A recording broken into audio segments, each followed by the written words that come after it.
the whole area for us. No, so I don't mean to derail this sorry. really deep and interesting conversation. I'm going to be honest with you, but does anybody else feel like Chris kind of looks like he's like in some sort of like fucking bunker, and like like he's like calling in from some undisclosed location.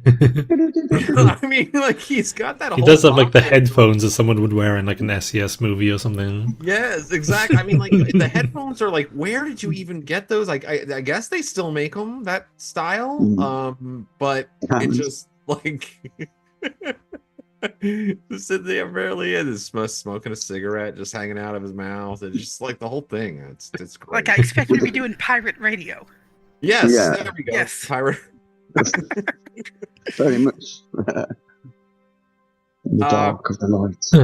All right. Well, I don't know where Luke is with Tarkas. I'm going to find his stamp on his throat in real life. I did ping him, but sometimes Luke falls asleep, and I don't blame. It's hard for me to be in any way critical of people who fall asleep for a game that starts literally at 11:30 at night, and it's been the weird time change. We're in that phase where it's 10:30. Oh, it's only 10:30.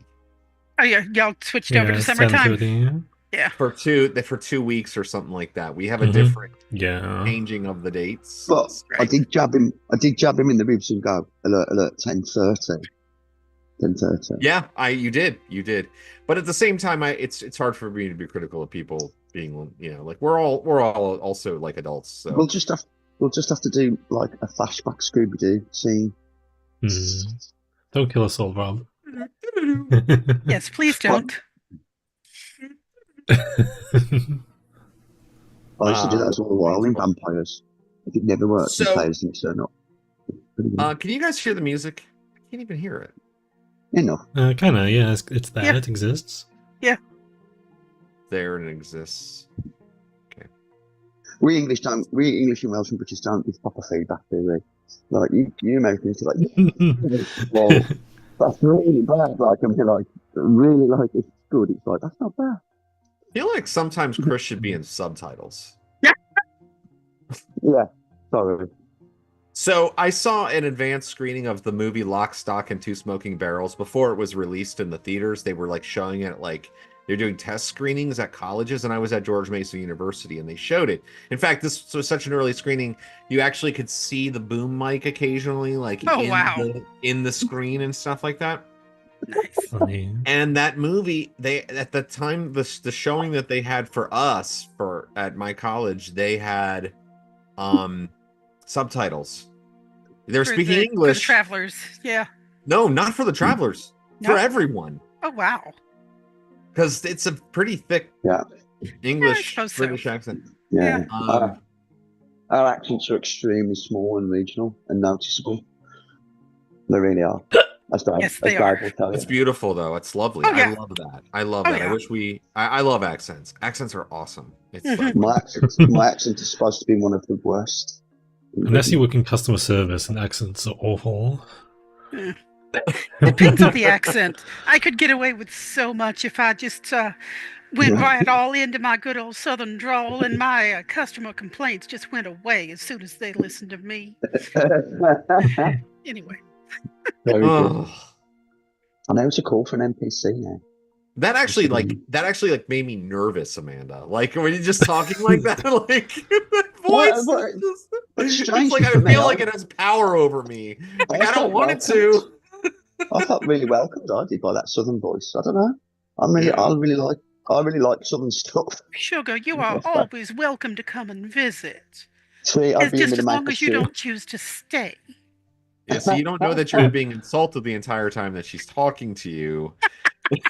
But are they not friendly to like other people that aren't black? Okay. They sound friendly to everybody, but indeed. But see, now we have an understanding about outsiders. Now, see, there are Southern folks. And then there are Yankees. Yankees being anybody who is above the Mason-Dixon line. Then there are damn Yankees. Damn Yankees are Yankees who come to visit. And goddamn Yankees are Yankees that come down to stay. So there's gradients of Yankees. That was amazing. All right, well, that's the role playing we have in store on this session of Next Queen of game, the North and South. Spiders, session 4. So the last session was really things Brilliant. moved forward quite a bit. So I'll do a quick recap. The group of you had gotten into a second brawl at the sort of fancier restaurant, and defeated the thugs, and then had a confrontation / encounter with the Officer Murphy and his men once more. Tarkas soothed things over a lot by negotiating or dealing with the maitre d' about getting the place repaired and all of this and that. And she received another message / note from a messenger boy, who Zoryn then followed to one of these kind of bridges that go from the southern part of the town to the northern part of town, the sort of more residential part of the town. And at one of these bridges, the boy went and seemed to think really hard for an extended period of time, and then go running off. Zoryn, using his exceptional listening abilities, heard some squelching in some nearby mud, and was able to deduce that there was somebody invisibly walking away from the area soon after the boy went running off. Zoryn then went back and connected with the group who had moved to the Dry Cherry Inn for the evening, so that way Tarkas could cast a divination spell. Get yourself a private room so you can cast a divination spell, which gave you a riddle in response to whether or not the person sending the notes was out to harm you, essentially. And you received a riddle in response. The friendly author wishes only harm, but facing the danger may bring wisdom. And then you also, some people kind of hung out downstairs a little bit. There was some free, or there was sort of happy hour happening. And you briefly met Sergeant Rolf's brother, Ivan, who was staying at the Dry Cherry before going off to this meeting that you had set up at the Wild Cherry Cove, just south of the main part of town. It's sort of still part of the town, but it's just south of the town, just down the river a little bit. And while you were on your way over there to go to that meeting, which you had chosen as the final spot to meet. What's that? Wild Rose. It was Wild Rose Cove, I think. Wild Rose Cove. And while you were on the way there, it looked as though you were about to have another confrontation with the thugs, but Tukdren saw through Tukdren, who had done some scouting or observing of the local population earlier in the day, noted that something seemed to be off about the way that they were moving through town, and he was able to see through an illusion. Yeah. And recognize that they were actually just ordinary townsfolk rather than these thugs. And not only ordinary townsfolk, but 3 of them were Officer Murphy and his 2 companions, who Roland Ravensblood almost ran down with his stone horse because he had had enough of these thugs and was going to run them down, but at the last minute, the illusion was broken by Tukdren's dispel magic. Roland pulled up his horse using his advanced showing of horsemanship, and was summarily chastised by both Officer Murphy and an old scarf-wearing woman. Yeah. Shame. And then you continued on to the meeting space, which, here, let me get a little sip on my beverage here, because I really get going here. You continued your journey south, and I have put a map on Roll20, which David has wonderfully put up on the his screen there. Because I don't have 20. And so just to kind of describe to you what's going on here. So you headed from the town south, which is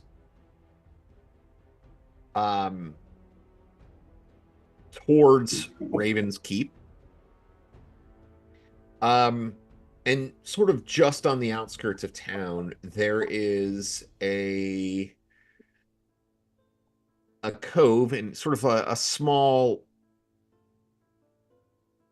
bump out of the river that creates this little cove where there's like a silty, rocky beach. And like, I don't want to call it necessarily a cave, but there's like sort of like there is an overhang, a covered area down there. And there is an area sort of like a shallows where there's like, some small fish and stuff, but people like will go there to do some swimming and everything like that. And then around this area is like, it's sort of elevated from the water, so people will kind of sit up around this area and watch the sunset. And so you approached this and you saw some people you're kind of hanging about here, maybe upwards of 20 people kind of like enjoying the sunset as the sun was setting. And the several of you just started to feel like maybe things were just a little off, like you were having the spidey sense, like where you're about to be ambushed by something. And you kind of started looking around, and a voice began to speak down to you. A woman's voice who seemed just so interested in all of you. And she proposed to Roland that he choose one of his party members and join her to create a new group, and you guys would kill off the rest of them. Roland agreed and decided to take Grey Ash with him, and then was given the ultimatum to kill Tarkas as a show of loyalty, which he was not willing to do. Been dead once. It's not like it would be a surprise. Yes, and while all this conversation was happening, some, if not all of you, realized that there was actually an illusion in the cove that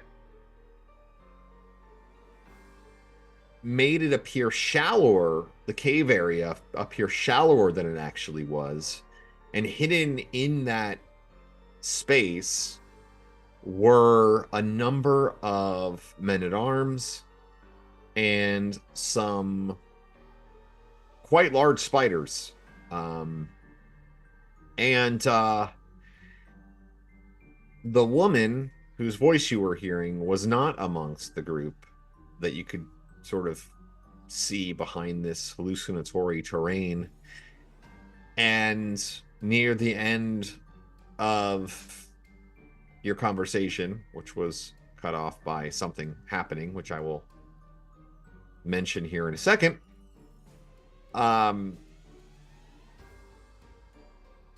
standing up, the woman revealed herself, and you saw the dark skin, white hair, glowing red eyes of a drow woman. She's got a, as I mentioned, she has like a sort of a cloak that's billowing in the wind that Zoryn could recognize as something that might help her, stay well hidden, as Zoryn himself possesses a similar cloak, and he's got a or she's got a, she has got a long sword at her side, which you can see now that she stood up.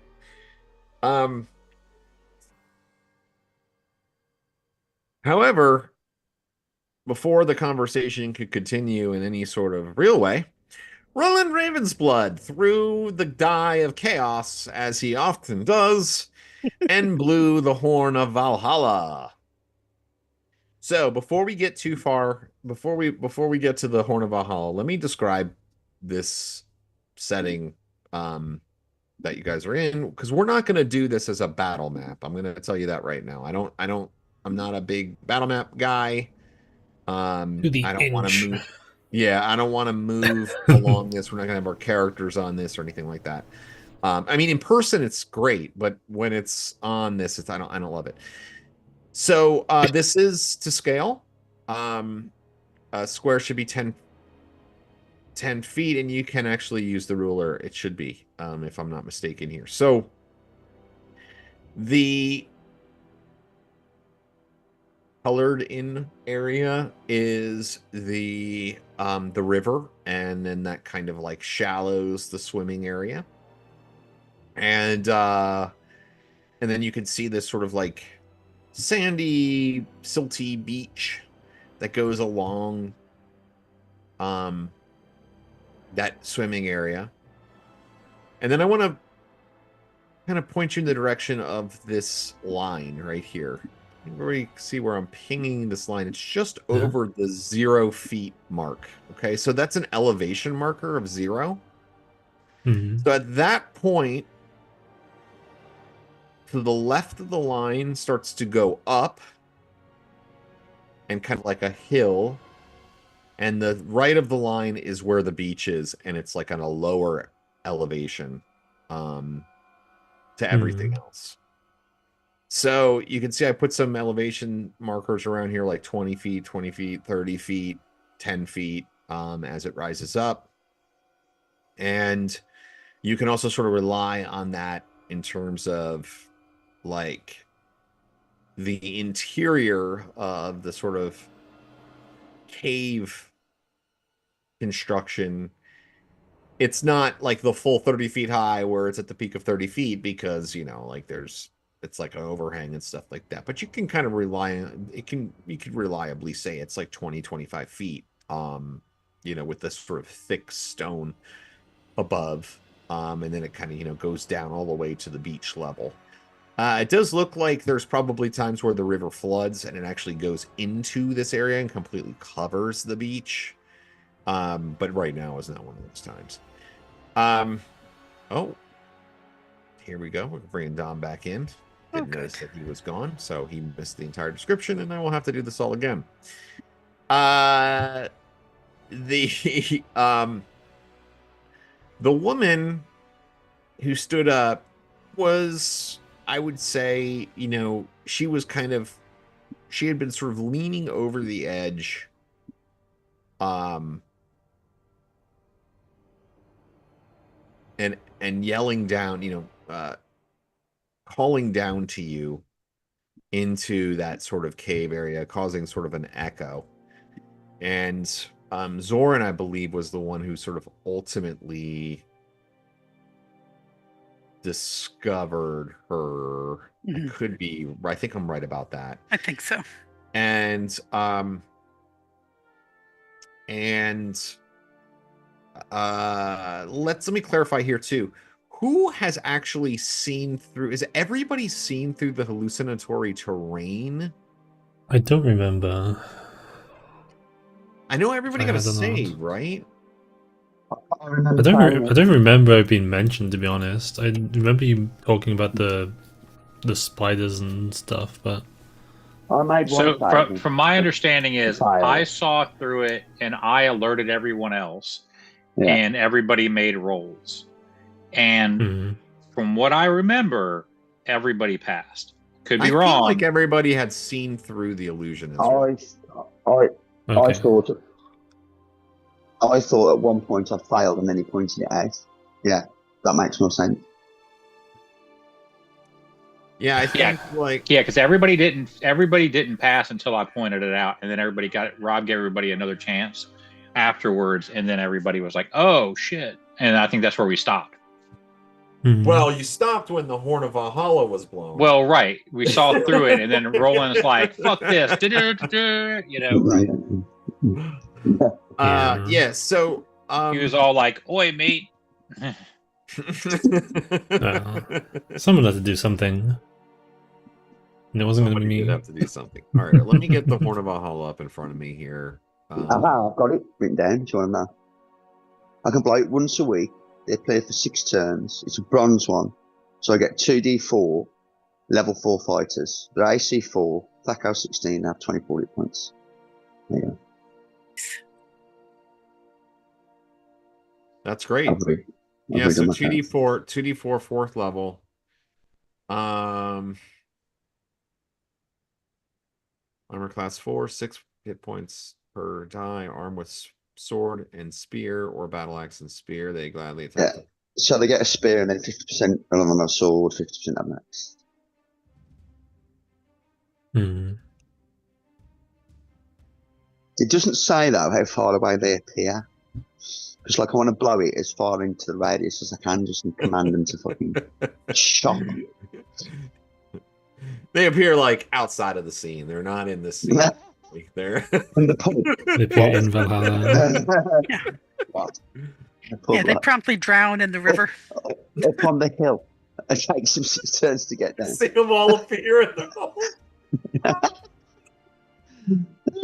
swimming in the rapids.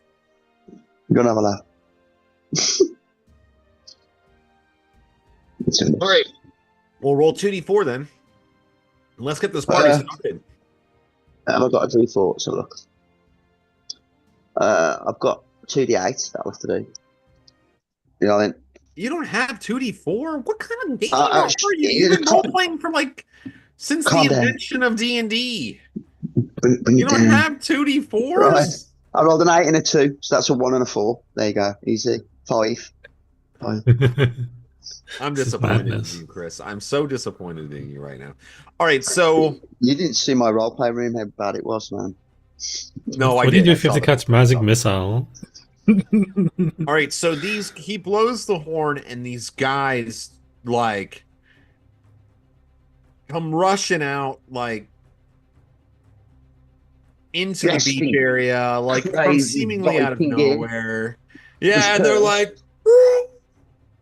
and they're dressed in like heavy furs, and they've got like, you know, crazy helmets with big horns on it and stuff. They look like they're ice barbarians.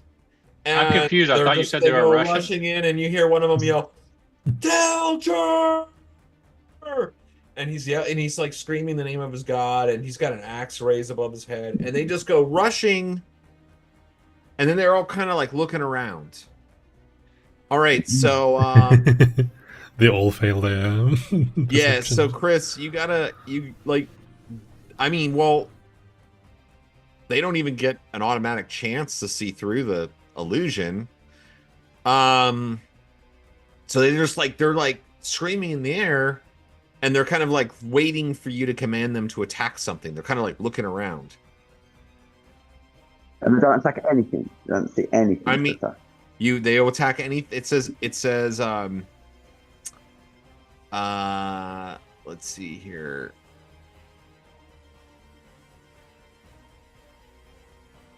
They gladly attack anyone the possessor of the horn commands them to fight until they or the opponents are slain or 6 turns have elapsed, whichever occurs first. 6 turns? Fuck. Yeah, that's like an hour. So basically, there's nothing there real at all for them to attack, or did they just? Well, no, save? They don't. You summon them, You have to and there is a them. hallucinatory terrain which they can't see through, and they would have no reason to disbelieve. So, like at the moment, they've appeared and do not see an enemy. But didn't They've the got to drow be stand told, up? basically. Didn't the drow stand up though and reveal herself and stuff? Oh, do you want to point to the drow? Yeah. Okay, Yeah. they're like, Kill the and they start running around back around the beach.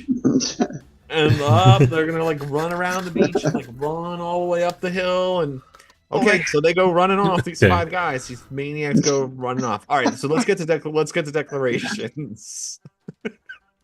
Okay. That's good. That sigh is that. I know that was David, but that was Gray Ash. He sighs as the berserkers go running past him away from the scene of the battle.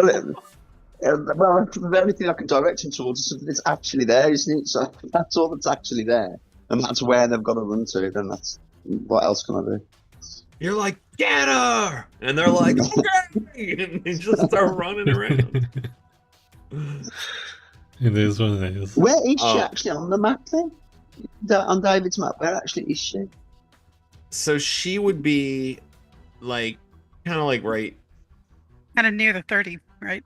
Yeah, near the 30, but like up there. So right. Yeah, so they've got to like run up a rampart kind of thing. They've got to like run upwards. They got to run. They got to run to the north, which is downwards on the map, and then run up and around. Or they could technically. I guess they could start like doing some crazy climbing, but that doesn't seem berserkery. No, I just think they're berserk up there, man. Yeah, they're berserk up. Running's part of the job. Okay, stretch your legs. All right. Well, I mean, hell, that happened. All right. So let's get to declarations here.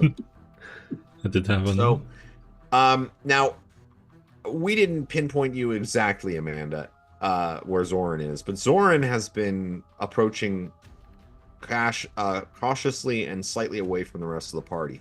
Right. So where does Zoryn, now that you have an opportunity to see the map, like where has Zoryn approached? Now, the area that's showing elevation, there is like tree growth and things like that up on there as well. Like it's not like a forest, but there's like, trees here and there. Right. I would probably put him somewhere around the 20 mark. Yeah. Like about right there. Yeah. Okay. Yeah, that seems good. Yeah. So like 50 feet away from the drow. Yeah. Woman. And that makes sense because you were sort of, maybe you could have creeped up a little bit there too. All right. And then yeah, I was pretty well concealed until I, voluntarily broke cover to, warn everybody about her. What is Zoryn going to do then? I'm going to advance another 5 feet, so I'm within 45-foot range, and put 3 arrows in her. Okay, nice. Okay. What about David? What is Gray Ash gonna do? I had a plan, but my plans are confused now. So she's like up on this top, which is like an overhang, and the enemies are like underneath her in this cave area. Yep. Does that dotted line make sense to everybody about how like that's the underneath spot? Okay, so I can't. How many? Are there more than 12 dudes in this cave? So should I just do something else? I just want to do something else. Because I had a plan, but it doesn't work. I don't want to kill us. 3, 4, 5, 6, 7. Wait. Um, 1, 2, 3. I'm gonna cast a spell on the woman. That's what I'm There's gonna 7 do. guys and 6 spiders. Oh, it's 7. Maybe I should do that. That's a lot of guys. A lot of spiders too. The Yeah. spiders are about 6 feet in diameter from leg to leg, so they're big boys. It's entirely too large for spiders. What should I do? What should I do? All right, we'll come back to you, David. Roland Ravensblood, Lord of the Realm. What is he going to do? So to clarify, I can see the spiders. Oh, you can see it. Right, yeah. I'm okay. I move my horse into the edge of the water like a samurai and go with my sword, but I don't attack them, and I wait for them to come at me, and I get my shield ready. And I look around, see what's happening. I observe more because this is You see if they're confusing coming to out? Roland. Yeah, I'm going to go into the water so my horse is at least up to knees. So if they want to come fight me, they can have some fucking -1, and I'll fucking chop them on the head. And I gallop into the water with my horse a bit. Yeah, but not too much that I fall off or anything, but just to put terrain as an effect. Like splash water up so if they fire arrows, it's hard to hit me and stuff. And try and act as some kind of a target for a bit. And I'll put my sword in there and go. And shout a lot. I delay, effectively.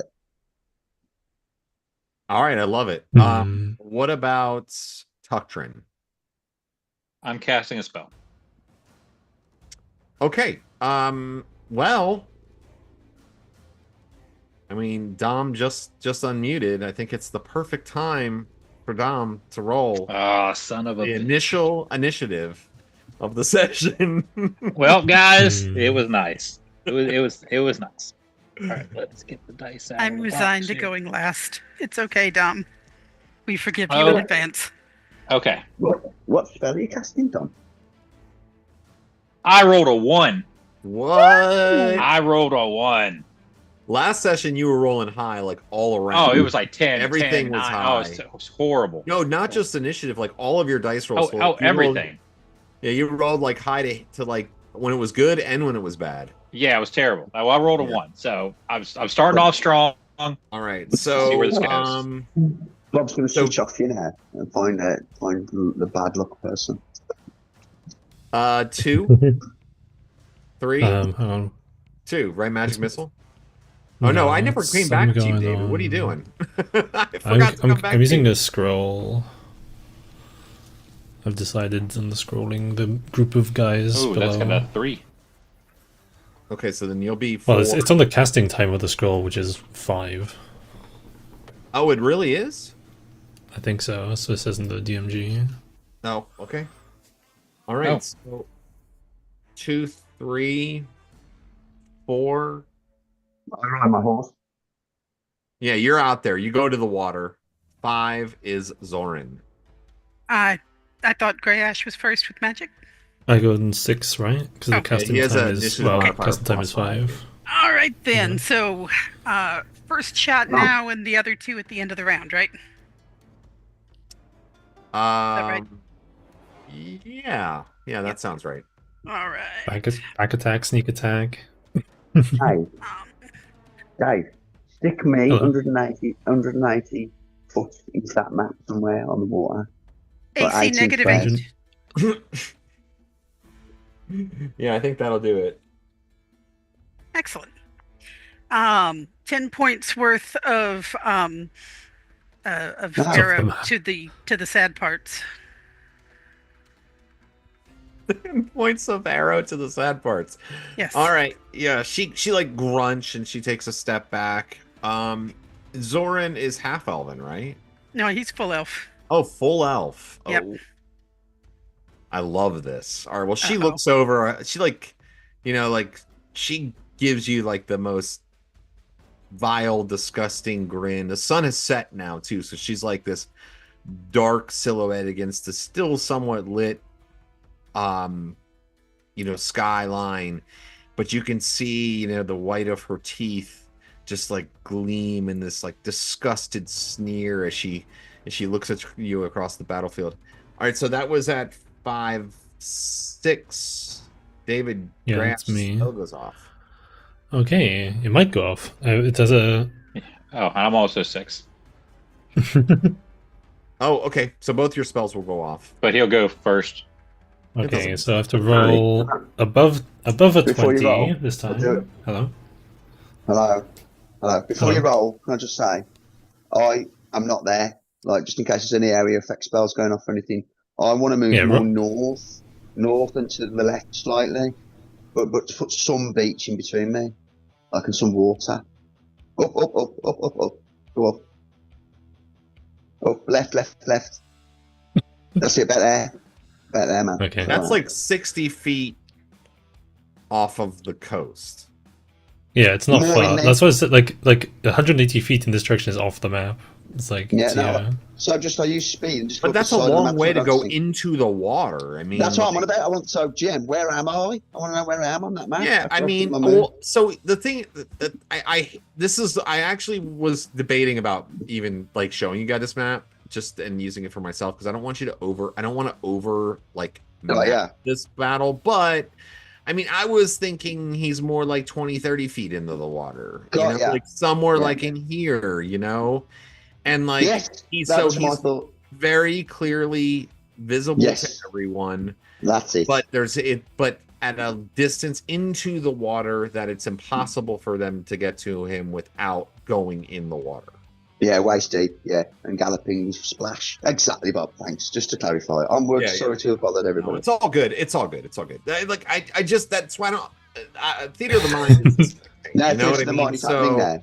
No, I know what's happening. Yeah, this was a little bit of a complicated setup, so I just wanted to do the map so you guys would know what you're really looking at. But yeah, okay. Good. So Grayash and Tukdren spells go off. Grayash, your scroll goes off. Tell me what happens. I raise my hand into the air, and wave it around like you just bolt of lightning flies from it to this lady, to the group of enemies in the cave, and starts arcing between them as the scroll of chain lightning burns in my hand. It didn't work last time, but hopefully this time it doesn't kill us. I love this now. I do love this. Well, only one of us is standing in water right now. But it's a 6th level spell. That's true. I'm stoned. That does 12. All right, so I'm going to read this really quickly. 12d6 damage, big minimum. And then it starts arcing up to 12 times. And the range is basically it's like 600 feet range. It can hit anything, so.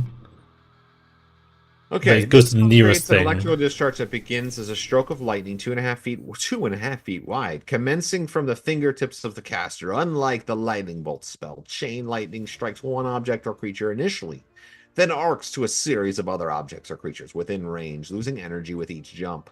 The bolt initially inflicts 1d6 of damage per level of the caster to a maximum of 12d6, half damage if the object or creature rolls a successful saving throw versus spell. After the first strike, the lightning arcs to the next nearest object or creature. Each jump reduces the strength of the lightning by 1d6. Each creature or magic object hit receives a saving throw versus spell. Success on this save indicates that the creature suffers only half damage from the bolt. The chain can strike as many times, including the first object or creature, as the spellcaster has levels, although each creature or object can be struck only once. Thus, a bolt cast by a 12th level wizard can strike up to 12 times, causing less damage with each strike. The bolt continues to arc until it has struck the appropriate number of objects or creatures, until it strikes an object that grounds it, interconnecting iron bars of a large cell or cage, a large pool of liquid, etc., or until there are no more objects or creatures to strike. Direction is not a consideration when plotting chain lightning arcs. Distance is a factor. An arc cannot exceed the spell's range.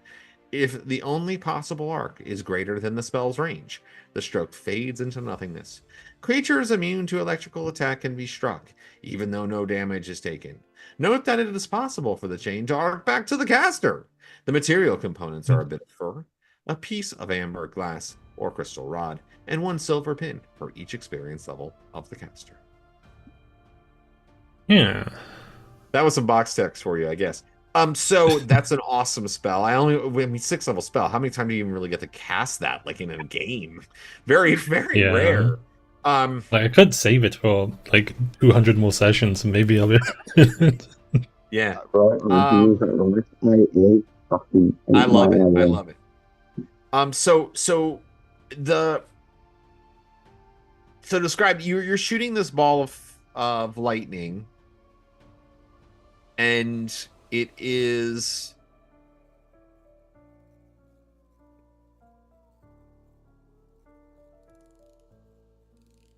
It's like Right, an arc of so- lightning bolts into like the enemy at like the back of the group of enemies in the cave, and I wanted to like hopefully arc between all of them because they're all closer to each other than they are to us.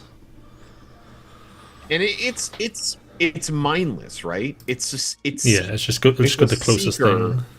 Right, but like you choose the initial target, Yeah, and then it Which would arcs be- from there to everyone. Man, this is a Shortest target, and then against the shortest target. and I'm also and then slightly against- hoping that the wizard is in there, like in this little illusion area, hiding. Gets fucked up. Yeah. Until I rolled until the it doesn't first reach, D12. I dark. should roll like. and then it fades. Doesn't it? All right, so who's the I have to initial roll. target? Whichever enemies are the furthest back in this cave, basically. That I can see.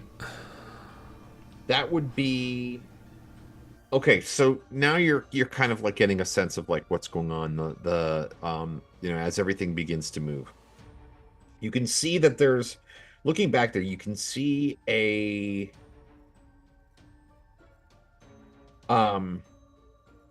yet another one of these dark elves. This one, however, Oh, I can he's see wearing- him. He's wearing. Well, you can see through the illusion, so you see him on the other side. He's definitely the target if I see the other elf back there. He's got plate mail armor on. He actually has a battle axe and a longsword, and and he has a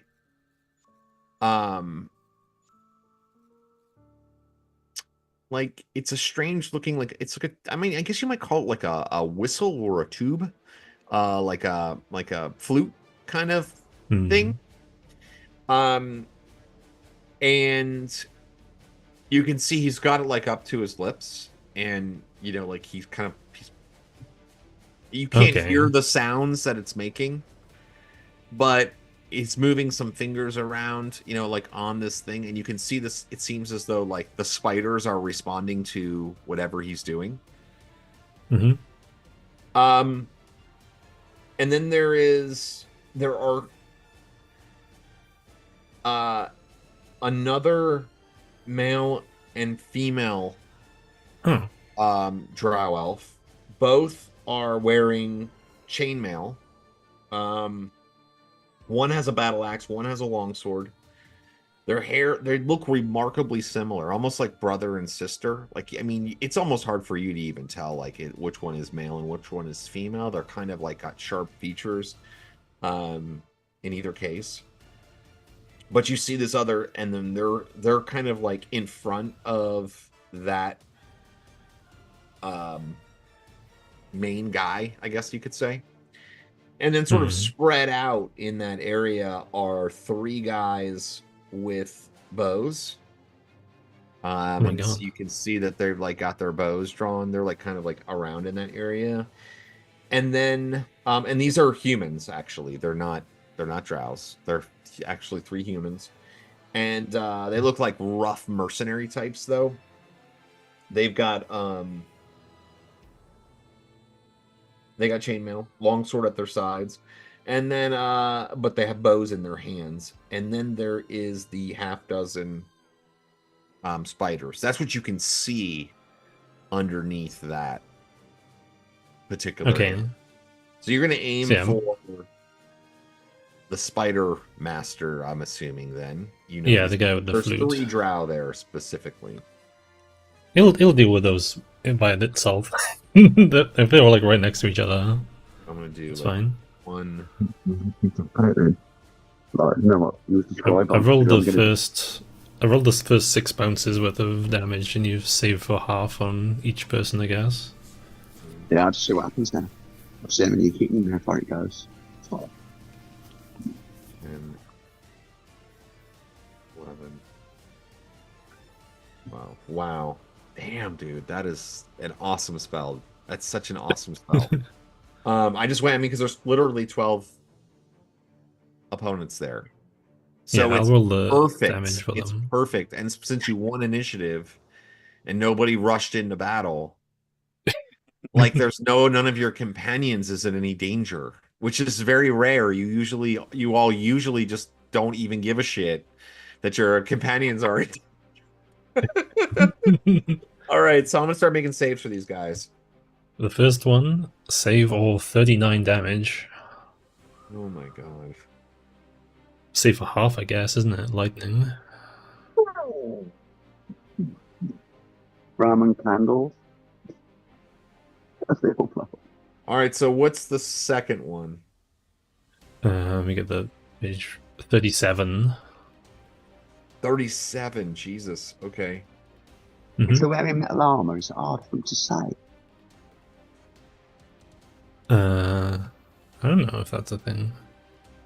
Nah, it's enough just to. Okay. Well, I'm gonna do this. Okay. So here. So the lightning, it shoots out of Grey Ash's fingers, and he's like, you can see it's almost like pushing him back. The magic is this. I mean, 2.5 foot wide lightning bolts that just blasts out of it. I mean, like all the hair, all of your hair sticks up on end. You all feel this this intensity. This is like a 12th level spell, like 12th level caster. Metallic. Imagine the ionizations, the air. Yep, exactly. So, and then it hits this guy, who's in the back, and he just blasted up against the wall. There's just this huge, just a smoking all over his body, but it doesn't stop.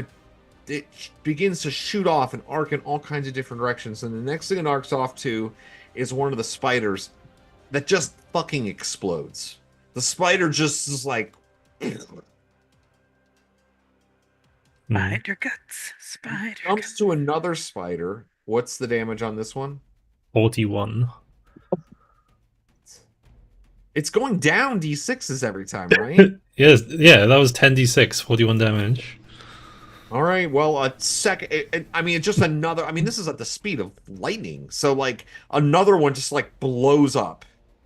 Another spider. 34 damage. 12d6 the first, 10d6, 8d6 in it. That one. There's a third spider. Third thing hit. Well, the first one was 39, then it was 37, then 41, then it's 34. Got ya. Right. Okay, so then it hits one of the It hits the woman, the drow fighter woman, the one who has the longsword. A pretty scary looking longsword, actually. It's like this black metal longsword that's like got this sort of greenish, smoky glow about it. And it hits her, and she staggers back a little bit, but she kind of takes it a little bit better. And then it arcs directly to her companion, her 27. brother. How much? 27. 27. Who seems to take it also fairly well. Then it hits all in a row. 1, 2, 3, 4 more spiders. For the 4 other spiders. 6, 7, 8. 21, 26, 16, and 13.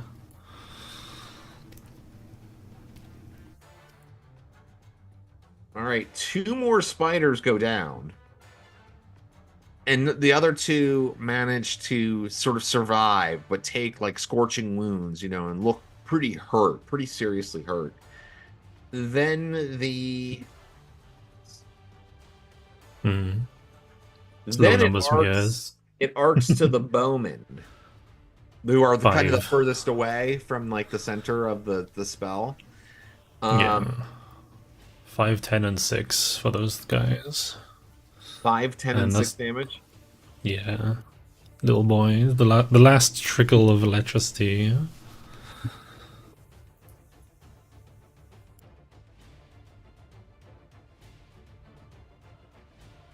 Six in the last 1d6 is funny. Yeah, it's nice. Okay. So all of you see this. I mean, and there's just this loud boom as the lightning blasts off, and you hear the sound of it. It just fires back out at you. The sound does from the cove. I mean, it just like hit the cove, and it was just this wall of sound. I mean, in fact, like I'll say this just It's gonna be so fucking loud. yeah, I mean, and Roland is in the water there, and like the water kind of like whooshes up a little bit for a moment as everything blasts back. But 4 spiders, 4 of the spiders were killed. Nobody else was killed, but oh my god, I mean, there was a lot of damage distributed around on these guys. I'm glad that Tukdren. didn't hit my barbarians. Fucking hell. Oh, well, that is true. They went the other way. The barbarians ran. Your very convenient. berserkers ran the other way. So Tukdren, try to one up that shit. Yeah, so no. I am just casting Hold Person on the Drow Witch on top of the shelf. Okay. And Nice. so it can target up to 4 enemies, but I'm not. I'm only targeting her, so she gets a -2 penalty to the roll. Nice. Okay. So just a save versus spell. Oh my god. Okay. Nothing crazy. All right. Well, unfortunately, she goes rigid. For 16 rounds. Yeah. Zoryn's pelting her ridiculous. with And arrows right now. damage doesn't break it. She's fully aware of what's happening around her and her surroundings. She cannot move or speak, but they can use any ability that does not require moving or speaking. So she had like psionics, things like that.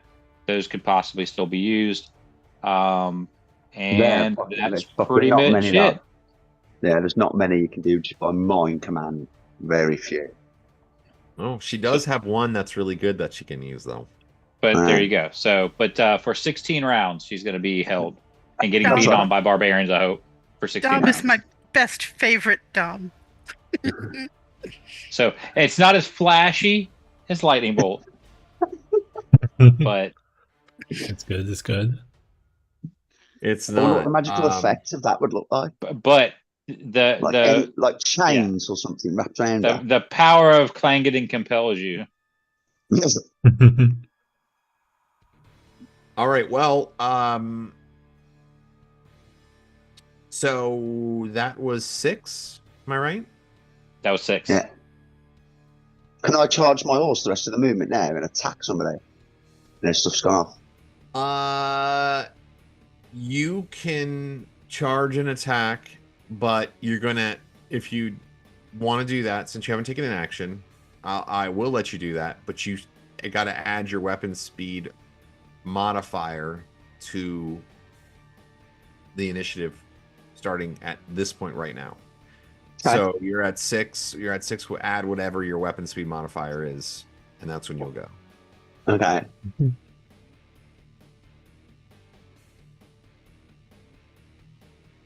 That's 10. Okay.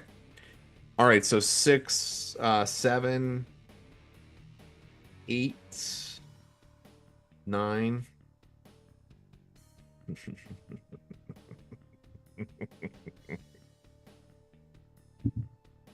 Oh, god damn it.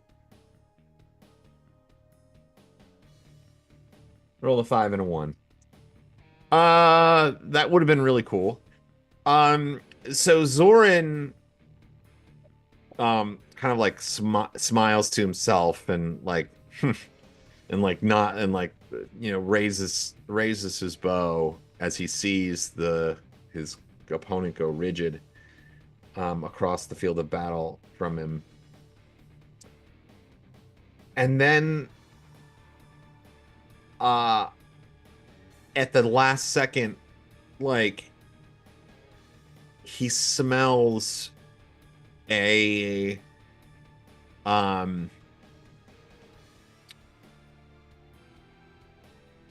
like a alcohol seeping out of someone's skin who drank too much the night before. And then his senses arise and realizes that there's somebody behind him, and he turns and this figure was invisible, comes moving past Zoryn, longsword in hand, trying to stab Zoryn in the back. And AC1. One hell of an ambush. Yeah. Yeah, wow, he missed. Aw. Missed. And then I almost feel bad. And similarly, Grey Ash is exulting in the power of his scroll as it dissolves away from his hand and crumbles into ash. Grey Ash, maybe even.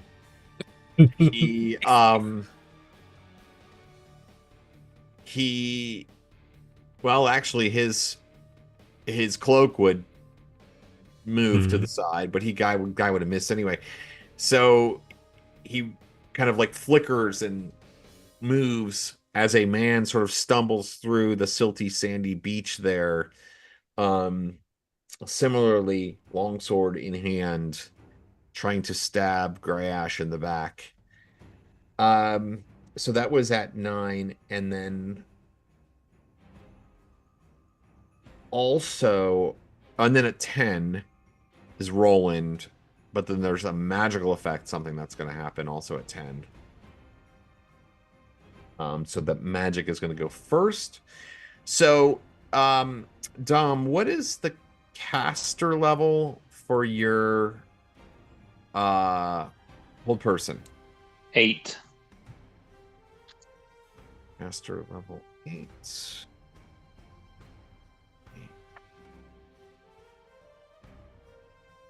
They're casting unhold person. Oh, that dispel magic. Magic resistance. No, magic resistance would be 12 already. Probably dispel magic. Yeah. Unhold person. All right, let's see here.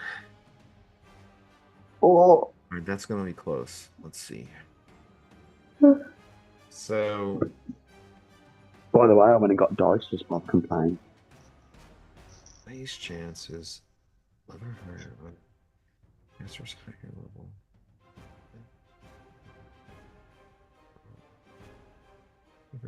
Got a dice signal.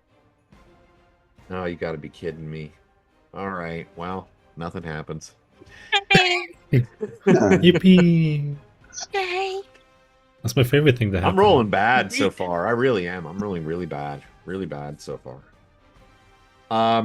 All right, well, yeah, so I might need to get different dice. No, you don't. After No. this encounter. Mm-mm. So, I'm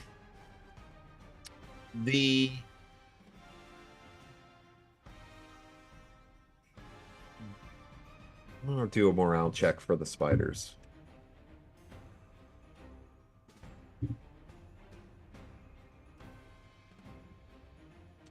All right, so the drow in the plate mail who had the mail with the little flute in hand, he brings it to his lips and goes, like, he moves, you can see his fingers move across it, and then the two remaining spiders go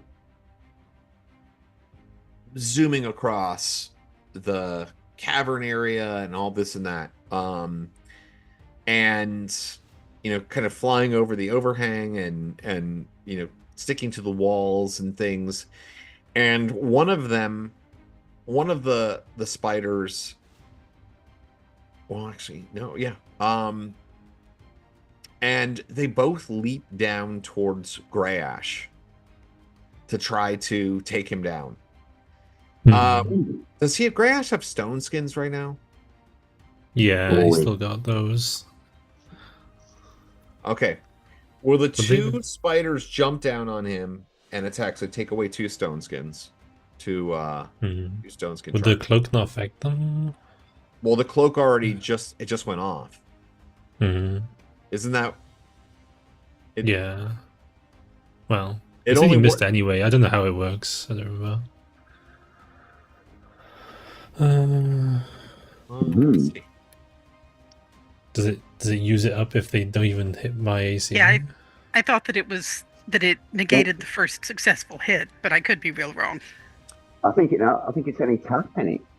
I'm not sure. Let's find out. I mean, I like looking the stuff up and like.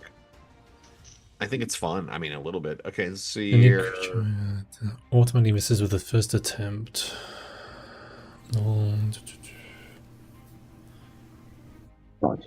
That's a different thing. It's a spell.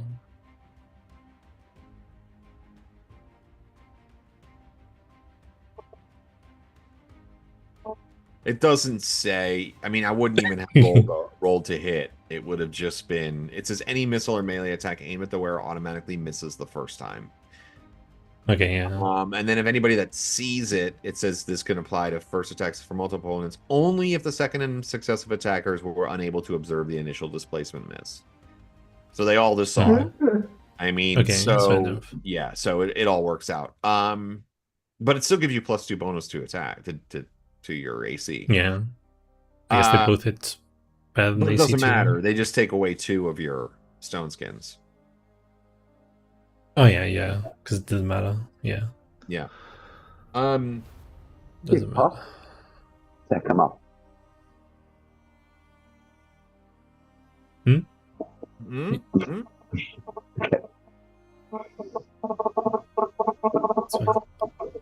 That's what they thought. Indeed, they are done. All right, so the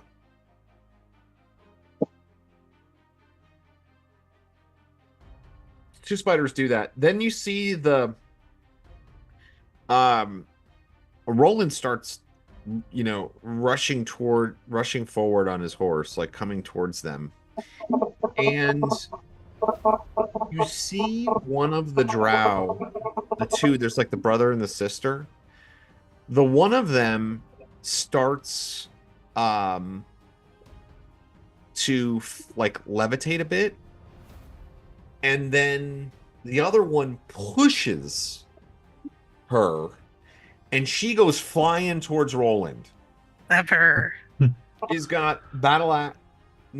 No, she got the longsword. She got a longsword above her, and it's just this black longsword with this like green smoky stuff coming off of it. And she's like flying through the air right at Roland, like fastball special. Yes, exactly. I jump off the back of my saddle into the water.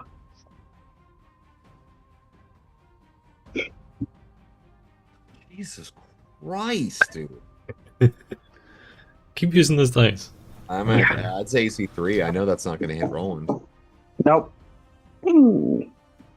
Off my shield. It's really bad. Like, it's terrible. Can she stop herself? Does she float off to infinity? They probably like stab them sword into the water. So she actually floats by Roland and then drops to the ground in a fighting stance. Ooh. Oh yeah, that's the move. Yeah. And let's see here. Roland, you got some funny interference going on. Yeah, it's like I heard the FBI are fucking watching you. Oh, okay. They must really like this game because I don't know. Maybe it's the ATA.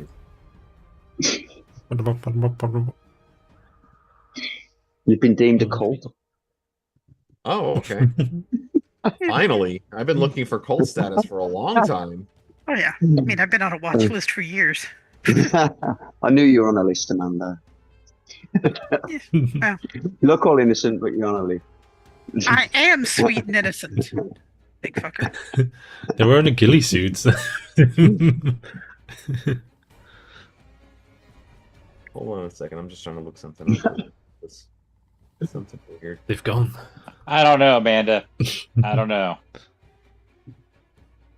Sweet and innocent? Come on. If you don't believe me, just ask Nobody me. believes that. I mean, listen. Sweet, possibly. Innocent, never. Never. I'm telling you, if you don't believe me, just ask me. All right, let's see here.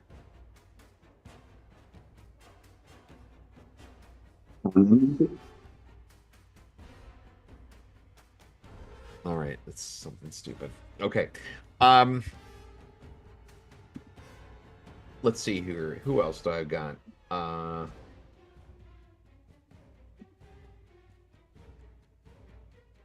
No spider. There's no more spiders. I already did the spiders. They're the 3 regular guys. The old drow. yeah, the bowmen. All right, so they all fire arrows at Grey Ash. So 3 more What do you stones. mean? Well, I don't think I have that many left. Let's see. Point, point, I point. have. Oh yeah, I have 3 more, so I lose all 3, and then it's all gone. I look normal again. I'm not shiny. Shiny Happy David. I'm immortal Yeah. once more. Honestly.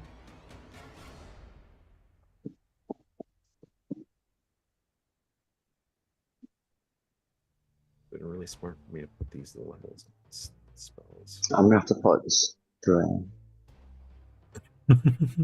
You want to, you know. We're getting fucked up. There's just so many of them. I'm gonna go into the water now. Up to the back of my horse. That's that. Trick her into the water.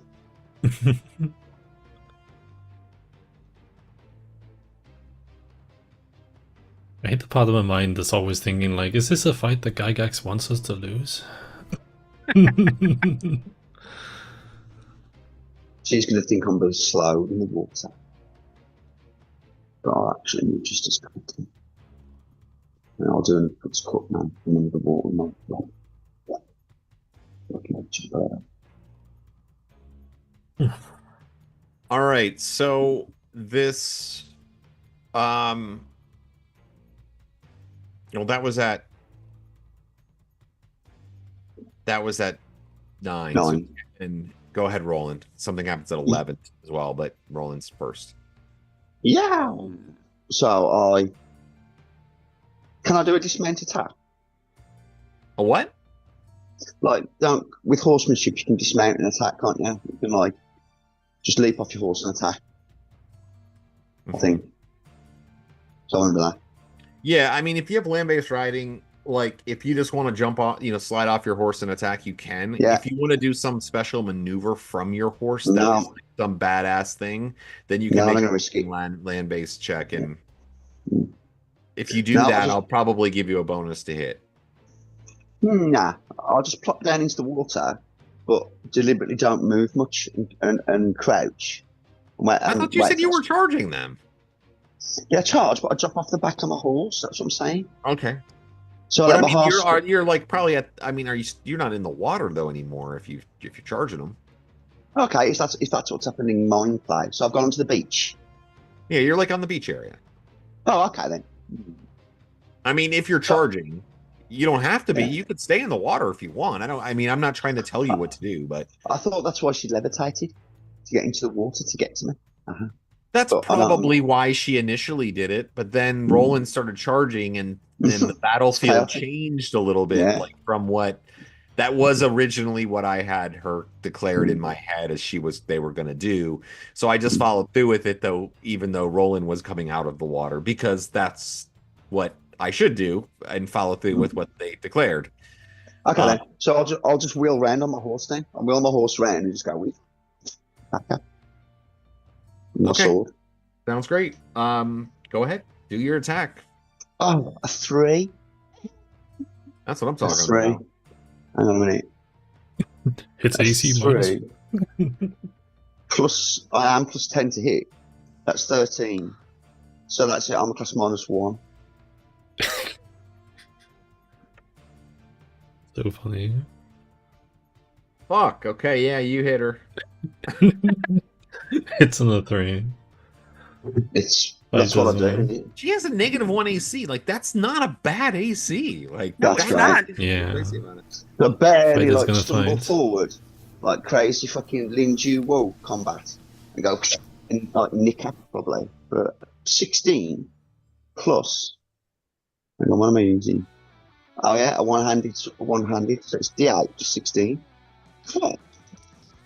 A 1, Plus 16 damage. 17 damage, like I say. There's a glance across that. Across the Wait, why down. are you plus 16 damage? What? So I've got strength plus 11 damage, magic plus 2 damage, and mastery plus 3. Wow, strength. Sweet. Your strength gives you plus 11 damage. Mm-hmm. Are you in the percentiles? Well, percentiles, No, man. he's not in percentile anymore. He's at like Oh, he's in the giant strength. 23, yeah. Right. that's probably Yeah, right. yeah, those get silly when they get those numbers. Yeah. It's not 16 that on it. silly in my mind. I mean, when you think It's about fair. Grey Ash and just fucking hitting people with Thank you. with 12 lightning bolts. Thank you. Yes, exactly. I mean, how much total damage did Grey Ash just do with one attack? I mean, I understand it's not replicable, but yeah. eventually it will be. It's all Roland does. All right, yeah. I mean, Roland cuts a big swath, Yeah. thing through the woman's, stomach, and she sort of staggers back, like, this is an experienced fighter. I mean, you can tell, like, the way she's moving and stuff. She moves weird too. Like her battle, the way she fights is different than what your Roland is used to. It's like the style is very different. It's probably a little bit more akin to what Tukdren is used to, like, because it's corridor fighting, stuff like that. It's very compacted. Anyway, that was at 10. At 11 is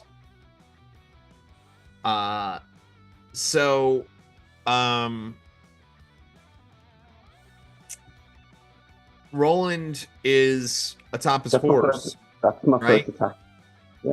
Oh, do you have a second attack right now? I got mastery. So I'm just waiting. My second attack. It's not in your other hand though, right? No, I've got mastery, so I get 2 attacks around. Your end of the round attack. Yeah, okay. So this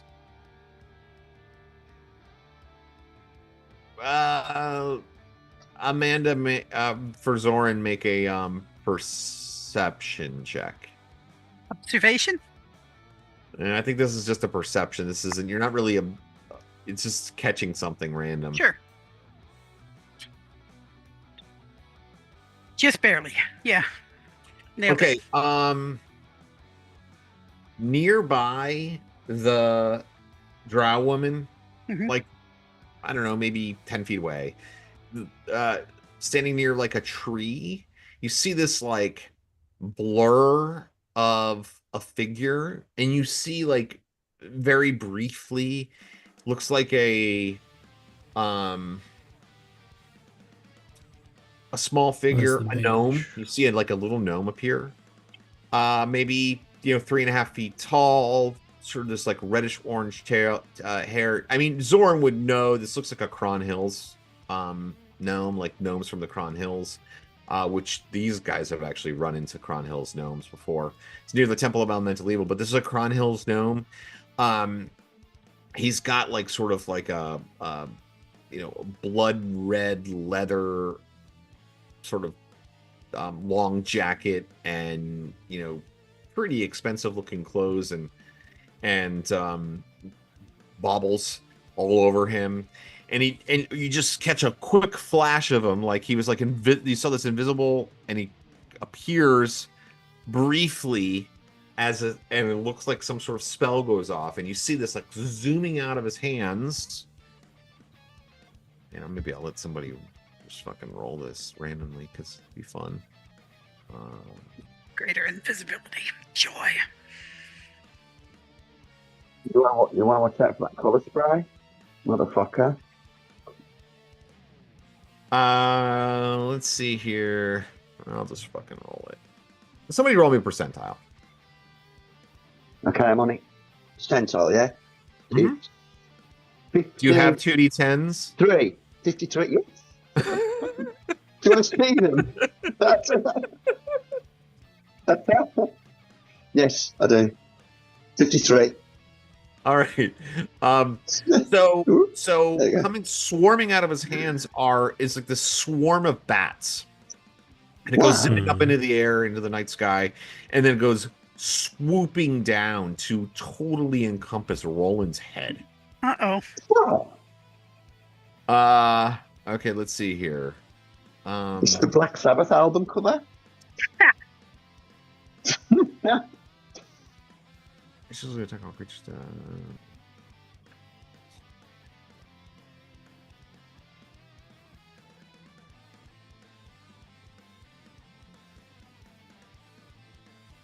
Phantom bats.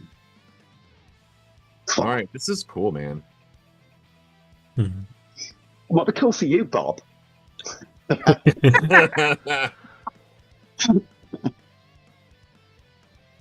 Okay. All right, so Roland, these bats start flying all around Roland and Chris. They start flying around Roland, and they're biting him and scratching him and stuff like that. And Roland just takes 3 points of damage, but he's getting aggravated by all of these bats, kind of biting him and everything.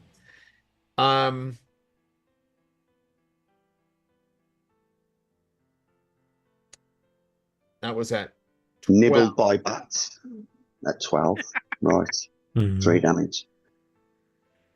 And then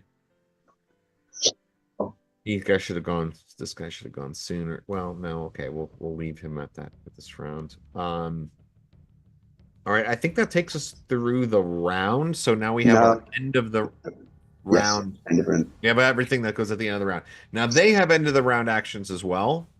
A bunch of them do. So those will occur simultaneously. Why don't we start? We'll start with you guys, but if you kill someone that has another action, they're still gonna do their action. So we'll go ahead and start with you. Amanda, why don't you do your arrow shots, or if you're going to still do those, or what you want to do? The gnome's not my favorite enemy, so I'm sticking with the cranky bitch. With her being held, does that mean that even though she can see me, I still get my backstab? I don't think you get your backstab, but you certainly get a bonus to hit her. I mean, she's immobile. Well, if someone's held, they're AC 10. Is that right? Yeah. It's like held prone. Your base AC 10 because you get no dex bonus, you get no armor bonus, but you get your armor. But you get magical bonuses. I know, you should get your armor. Say if she's wearing scale mail, she should be base scale mail armor. But I could just stab you in the face. You can't move. I mean, I could stab you in the foot. You know what I mean? I don't have to stab you in the chest. I can make a called shot on you with no penalty because you can't move. If you point blank on him. Well, she has some magical armor, so. As far as I'm aware, you only get magical bonus. I'll look it up. Let me look it up. But I think you only get magical. Just roll bonuses. the hit, Amanda. Well, the worst of the 2 dice hits me at -1. Okay, yeah. So we're not even. So we're not even gonna. Look it all up right. at another time. Awesome. All right. So then,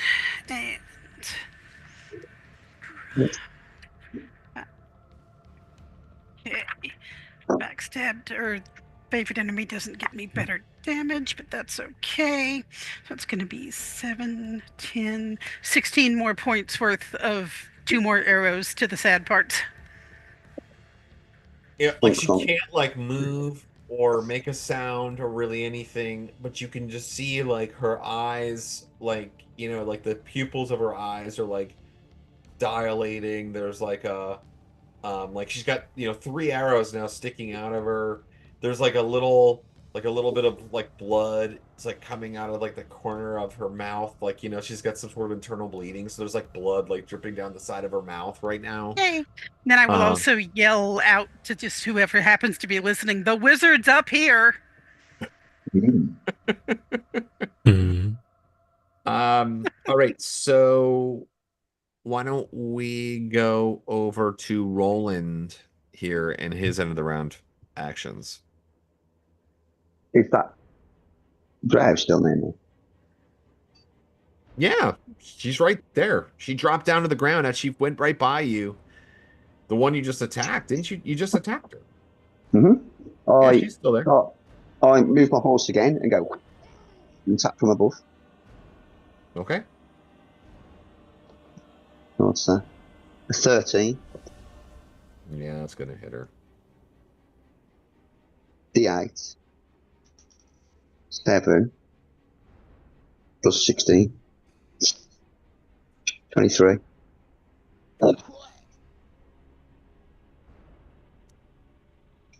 Let's see here. All right, so she reaches up to stab at Roland Ravensblood with her really fucking awesome sword that I was so excited that I got to wield in this.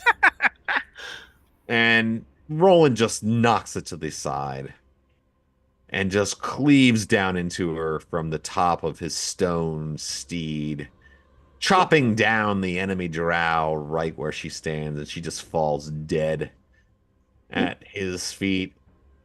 And you hear the other drow Please, yells, armor. the drow, the other man says, he says a word in a language that Roland doesn't understand. It sounds horrible and void-like. I speak Drow if that helps. Oh, you do? Yeah. It's just the word. It's no. No! In drow. And he rushes up to try to stab Roland. Are you fucking kidding me right now? I like it Rolled when Rob sevens makes for those both noises. attacks. I really have been rolling very bad. And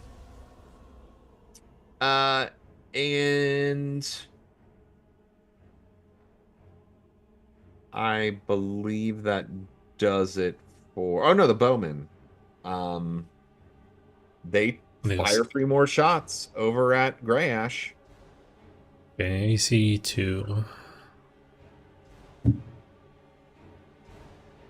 I'm gonna roll one more time because I just rolled a 2 and a 1.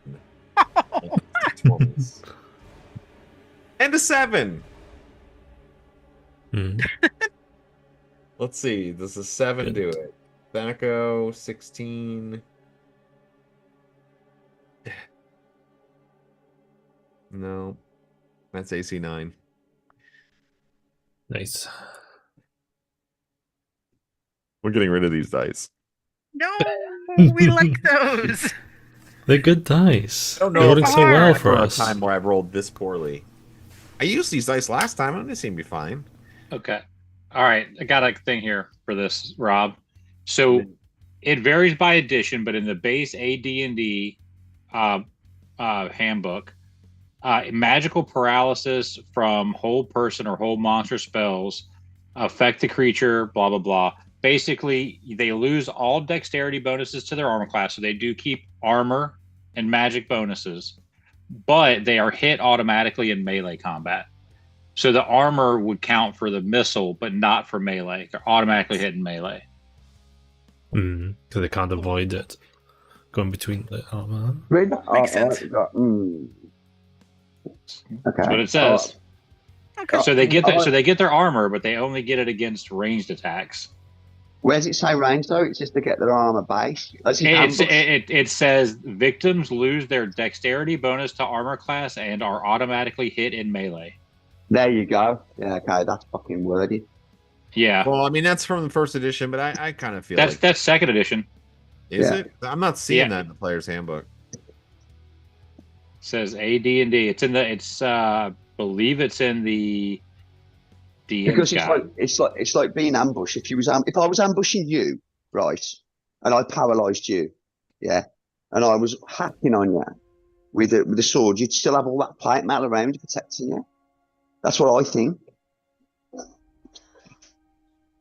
Yeah, but then I you're couldn't just like, understand- you're not just like banging on them, you're just like, oh, well, there's the eye slit, and you just like stab it in the eye slit. You know what I mean? Like you're not. It's just like Well, in that case, why if, can't you just if kill them the outright? Well, I armor- mean, well, there's coup de grace rules in the DMG. If there's a helpless victim, somebody who's asleep or paralyzed, you can just cut their throat with a coup de grace. There's actually a rule for that in the book. Yeah. Mhm. Well, we're not Mhm. doing any of that right now. Let's get back to this. So does anybody else have any other end of the round actions? I think we've gone through them all. Okay, so we're back around to the top of the round here. And in spite of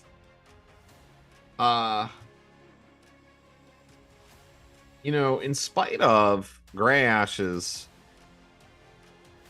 maelstrom of electricity, there's still a remarkable amount of these guys standing in your path. There's a couple of these thieves, rogues that appeared near Grey Ash and Zoryn, human mercenaries. 3 bowmen remain. One of them is restringing his bow. Mhm.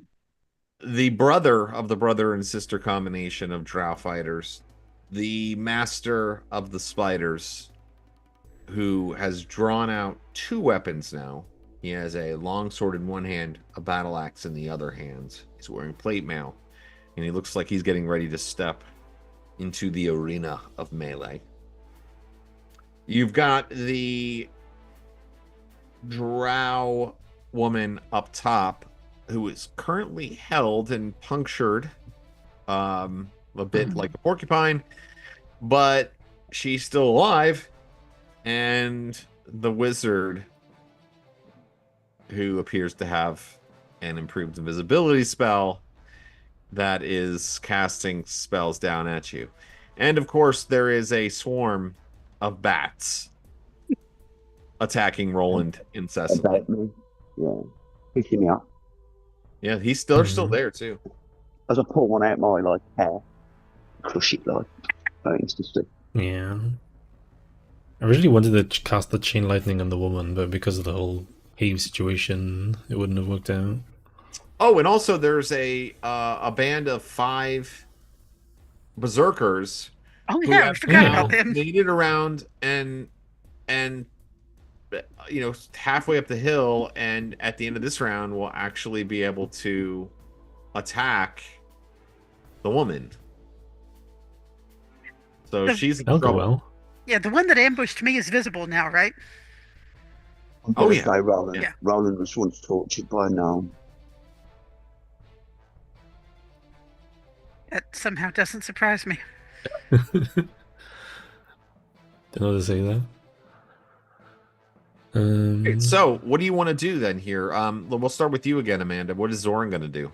I'm going to put 4 arrows this time into the bench. Taking no chances. Nope. What about If Grey? I happen to drop her before, then I'll turn the remaining arrows onto the ambusher. Greash is pulling out a wand fighters because he's happen to surrounded death. by enemies.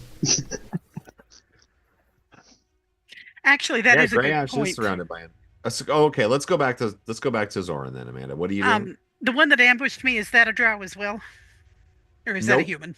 Human. Human? Okay, then no, I'm sticking with a drow. It's my favorite enemy. Yeah, that's true. True. Yep. Oh yeah. Yeah, Yeah. good role play. Yeah. So David, what's Grey Ash going to do? Pulling out the wand of lightning, and I'm going to try and get the 2 drow at the back of the cave if I can. This boy loves his lightning, doesn't he? Shocking, Grey Ash. Shocking.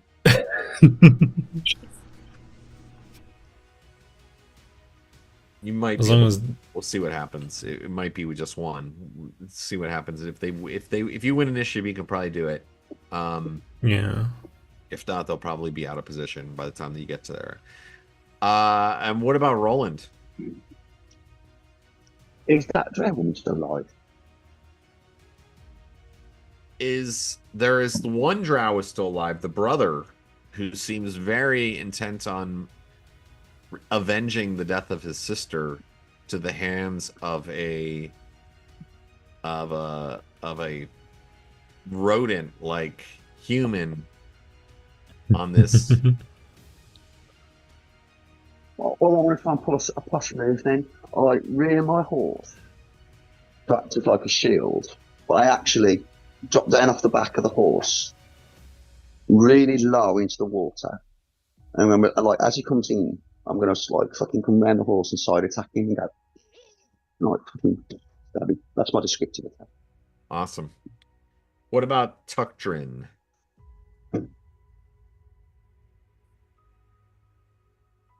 How many people are surrounding Roland right now? How many enemies? Roland currently has just one enemy. He's got one of the drow fighters. He's also swarmed by bats. Okay. My horse and as well. You can bite and stamp and kick. Yeah, and then also the master of the spiders, he has drawn his other weapon, and it looks like he's moving towards Roland. Okay, so the rest of them are still in the cave. I mean, there's no rest of them. Well, there's 3 guys in the cave. There's Bowman. Where are all the spiders at? There's the 2 remaining spiders are down by Grey Ash. Okay. So I am going to run over and try to keep them off of Grey Ash so he can keep casting. So I'm going to run in and try to get their attention. All right. So basically going to charge towards them, letting out a dwarven battle cry while I smash my axe to my shield while I run towards them. And I just want to barrel into the closest one to Grey Ash. Perfect.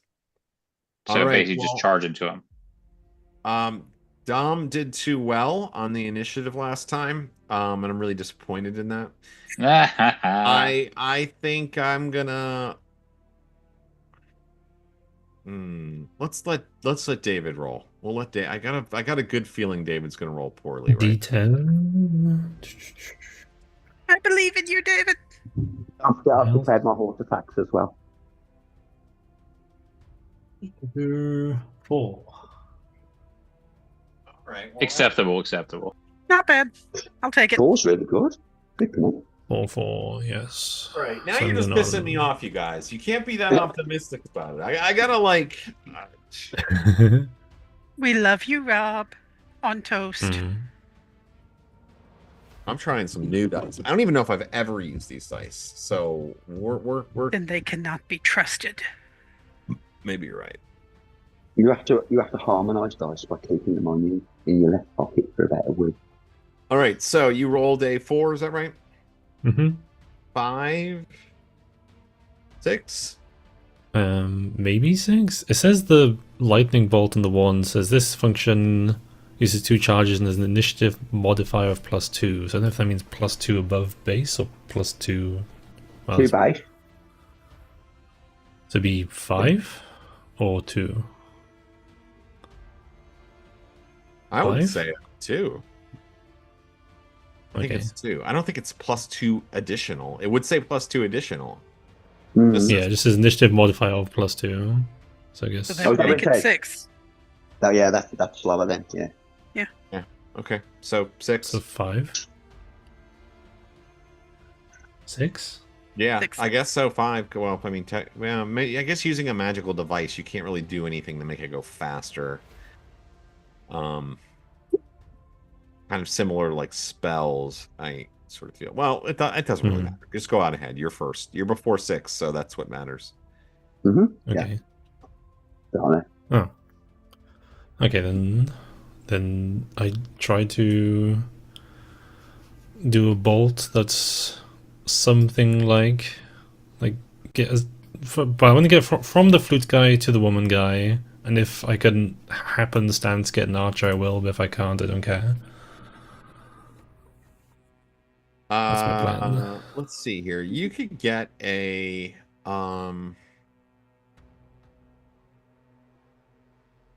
Priority is the two main people.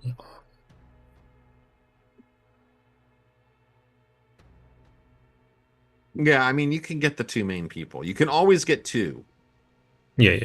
Right? Because you just have to, two. like, it's a line. You know, it's between 2 Okay. points. So you can always get two people. The problem is... Isn't that added on to initiative, actually? What's that? You know the +2, initiative modifier +2, isn't that add on to wand? Like, so wand is 3, say, and then isn't it +2 to make it like 5? Of our Yeah, 5. But Rob said it's still before 6, so apparently 6 is what. No, I think it's still. I'm going to interpret it as that it is just +2 because it didn't say +2 additional. Mm-hmm. Okay. You know what I mean? Because it would be that to me implies that goes a little faster than normal. I thought initiative modifier was added on. Anyway, yeah, you rule. Yeah. I am saying that. I'm saying that it's like it's like saying instead of a +3, this particular item is +2. That's the way I'm interpreting it. Got ya. Yeah, because normally it wouldn't say anything. But... So 6. They have the save versus spell. Yeah. For half damage. Or explode. Yeah. Boom.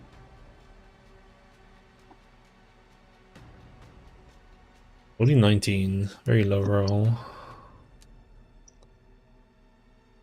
At times. 19. Yeah, so many 2s and 3s in this roll. It's depressing. Where's the next one, Dave? Okay, so let's see here. Just hate to see these 2s and 3s. Make their saves.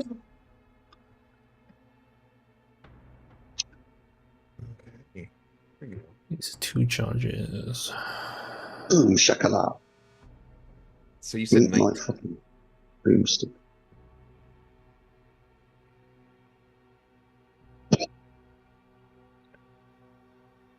Seven. I'm actually expecting the guard to turn up and fine me for noise pollution or some shit. Are you guys fighting again? He walks into the Roland. Tut tut. What's this? Lightning and thunder down at the cove? Don't you know it's past watershed? It's quiet hours. Man. Yes. So okay, so you said 19? Yeah. Sounds so sad. It's like I know, it's very sad. It's very sad. It could have been 36. He's power mad now. It's just this lust for power. I've been power mad since day one. You must use chaos magic. Crazy. Yeah, it hits them both, and it seems to particularly affect the brother. He's got like tears streaming down his face. He's just like now he's like burnt. He's got hit by 2 lightning bolts. The other guy, he got hit, and it was only kind of a glancing blow, but he got hit full force the first time. So he's just like he's struggling. I mean, he's like, you know, like one of his eyes is like hanging off his face. He's got like, you know, he's all like melty and he looks horrendous. You know? How could they for these guys? So let's continue on. That was at 5, 6, 7. My horse goes whop. Does your horse attack? Yeah.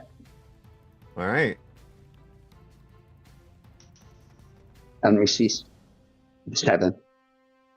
Bad times. It just looked really good, man, when Cameron did it like in a remake. That bit where the horse reared but didn't hit anybody. 7. Still cool though. Fucking stone horse, dude. I love the stone horse. It's awesome. Yeah, I never even heard of them before, but I want one. I want one in real life. Amazing. Where would you put it? Imagine the roads. Wherever I want. I just put it in the backyard and just hang out. Yeah. What is this made out of stone? Maybe it'll grow some cool moss. Moss holes. Not a sloth. It'll make it a more cushier saddle, like the stone saddle needs some nice soft moss on it. All right, so the that was at 7. So I think is charge attack a 3 as well? Plus a charge attack? Yeah. It's don't you get remember a +2 bonus to hit. I'm basically just running right into that one with my shield. I'm just smashing into it to try to get them to get to the attention off of Grey Ash. So I don't know what that attack would be from a control the hit. I mean, you're trying to tackle him. Right. What speed factor is that? Well, I just didn't know what the speed factor was. I got ya. What are you trying to hit right now? Are you? Well, you said there's 3 big spiders surrounding him. There's 2 big spiders on him, and then there's a thief. So I'm whichever one's closest to him, like whatever. Like, are they all attacking him? Or are they just getting there? Like basically whatever's in his face. I'm trying to get in between him and them.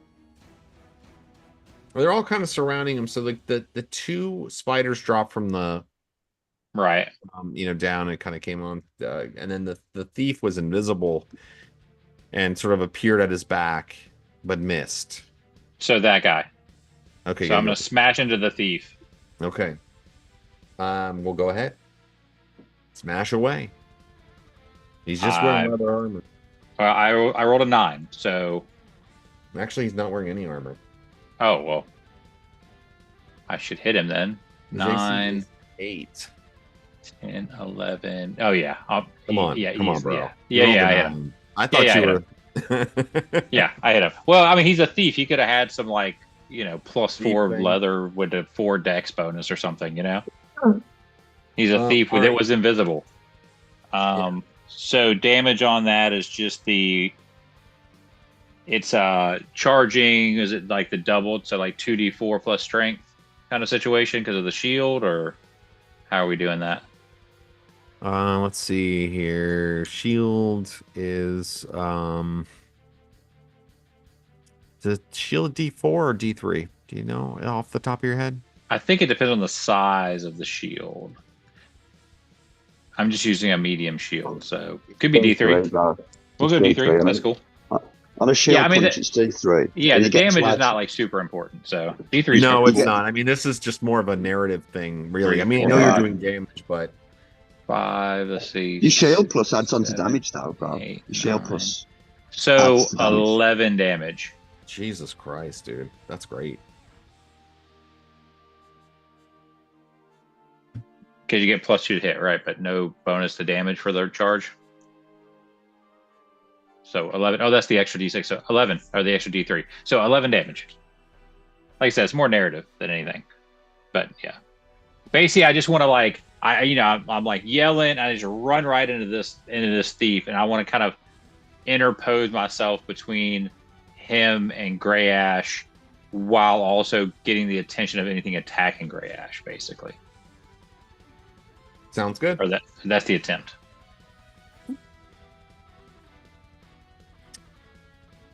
All right.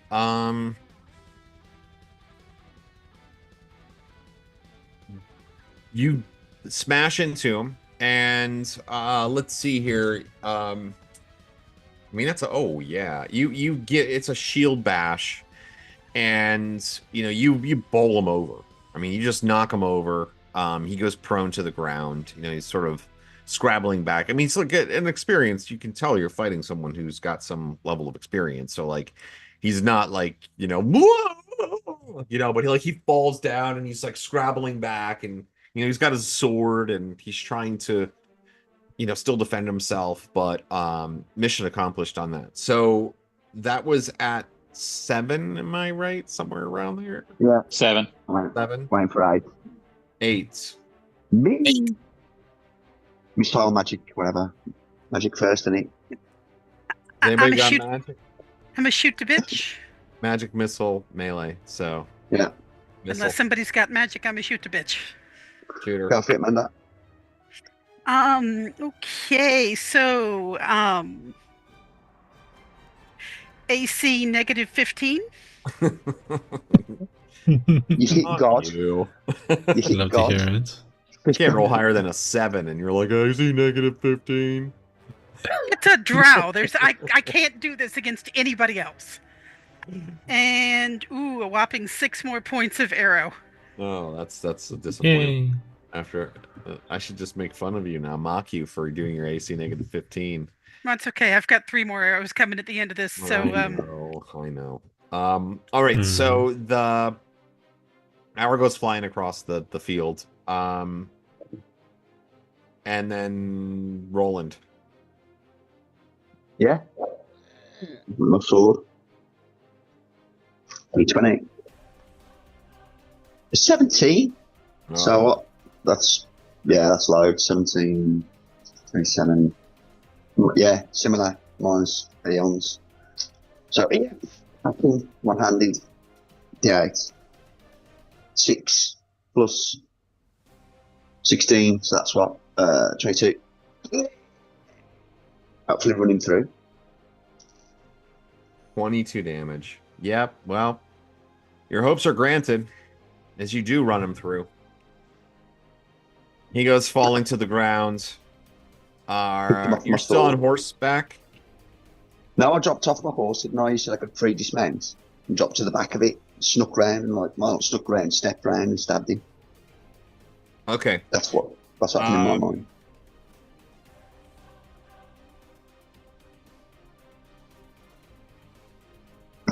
Yeah, that sounds good. And the swarm flies away from Roland. So this is also at 10. Well, no, this is at 11. So swarm goes flying off.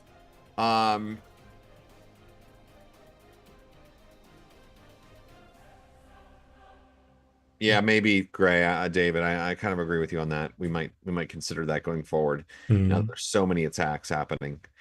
The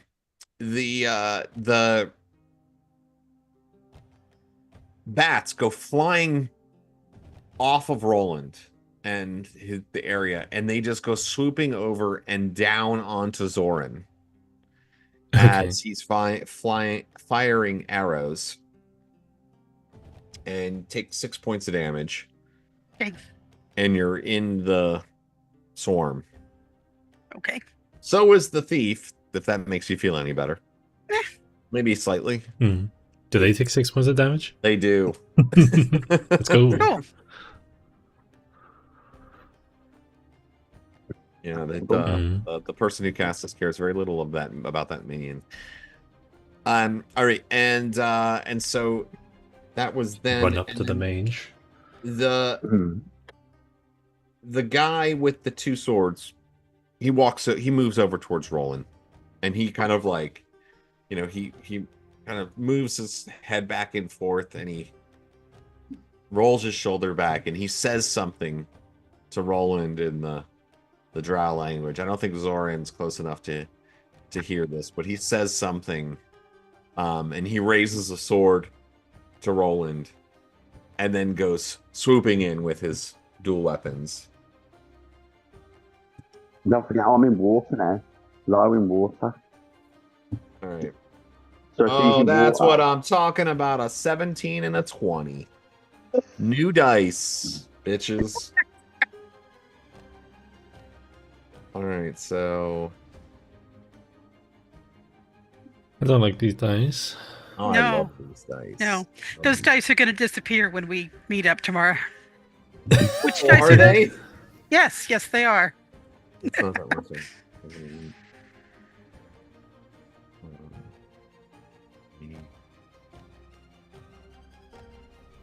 All right, so he hits you with the sword and then the axe for 20 total points of damage, Roland.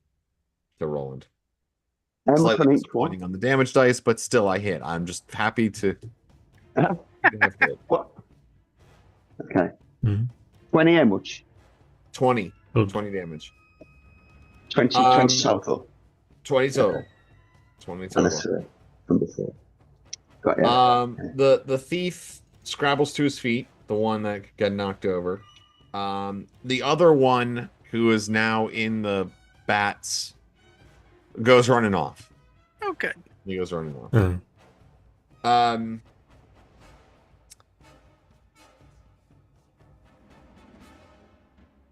And let's see here.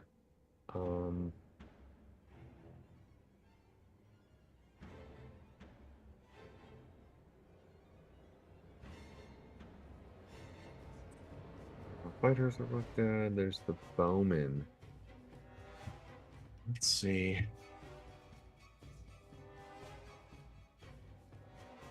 All right, so there's the 3 human bowmen who have kind of been in the back of that alcove, and they go running off. They start running out of they will keep running to the south, further down the beach. Yeah. So Are they drow or are they humans? Humans. Right, yeah. Mm-hmm. None of the drow have run. Yeah, all right, so they're probably told, like, you be safe here. They won't even see you. that is fucking. Let's do our end of the round action. So, Amanda, do you want to do your? Hang on. My horse has got 2 attacks left. What? Mm-hmm. My horse has got 2 attacks left. 1 on 7 and 1 on 10.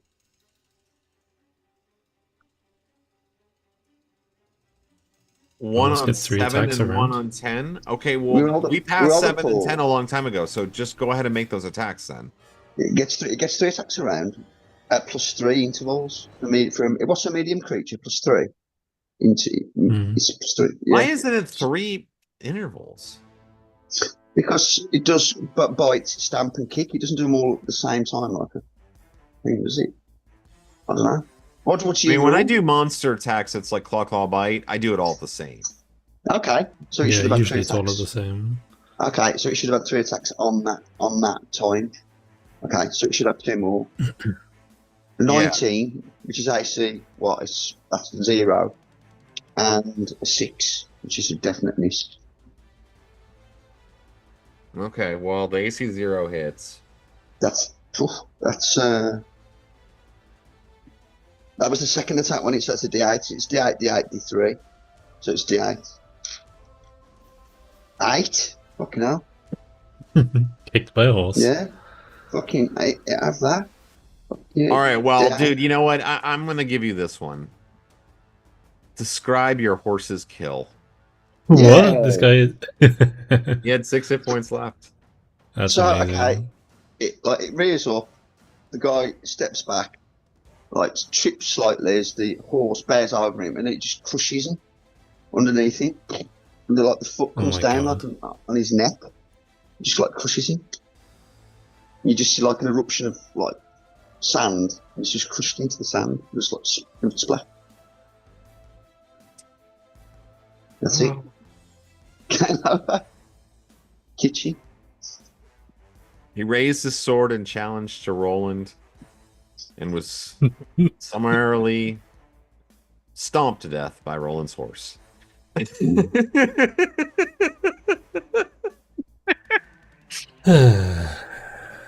way to go. And there's another sigh by Greyadge. All right, so yeah, Should be happy about that one. that wasn't even end of the round action, so we are at end of the round actions now.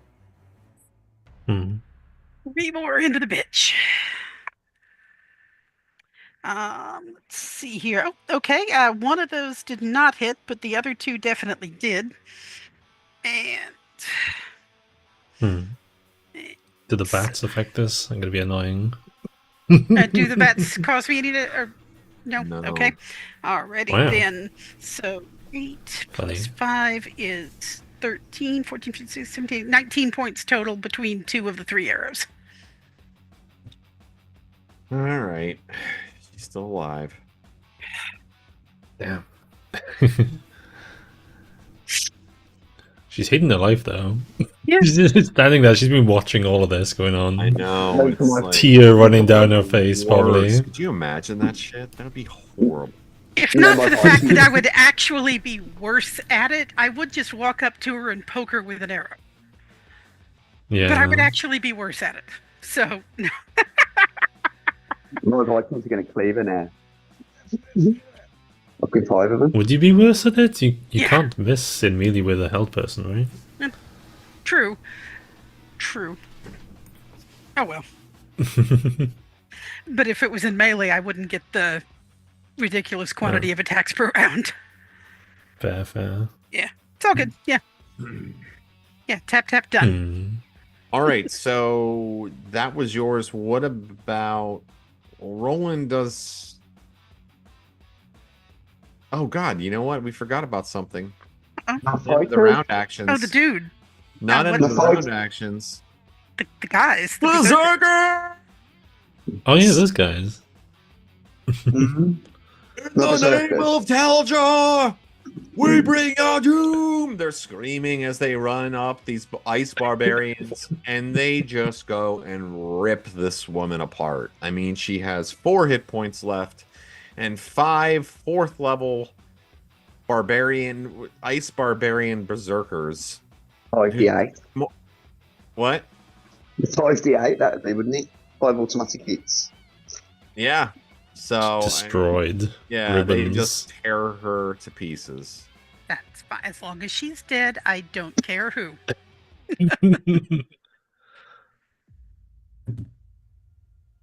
Amazing. Wonder what that wizard's doing.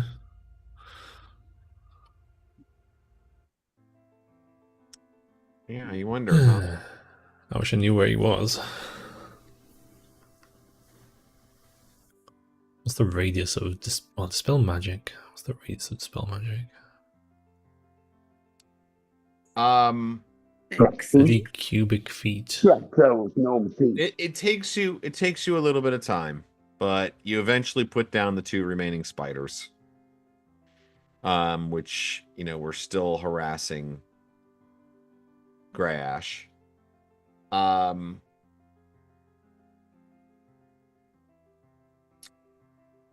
Hmm. I assume that the barbarians they just disappear, or you just kind of keep them around for an hour. So as soon as they've killed the target, they go, "Whoa!" And we're back off to Valhalla.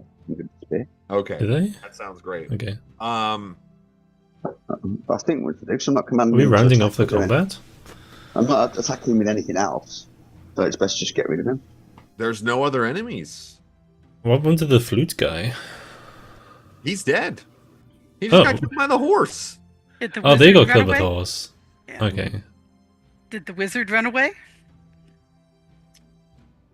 Well, you He's will like- eventually figure out that he has run away. Yes, Okay. but Yeah, because my next thing was going to be to hear a noise to try and find him. yeah, he Hmm. actually just moved the swarm and then took off. Gotcha. Yeah. But can you track? Can you track? Oh, yeah. Oh, I can track. Oh my Track the gnome.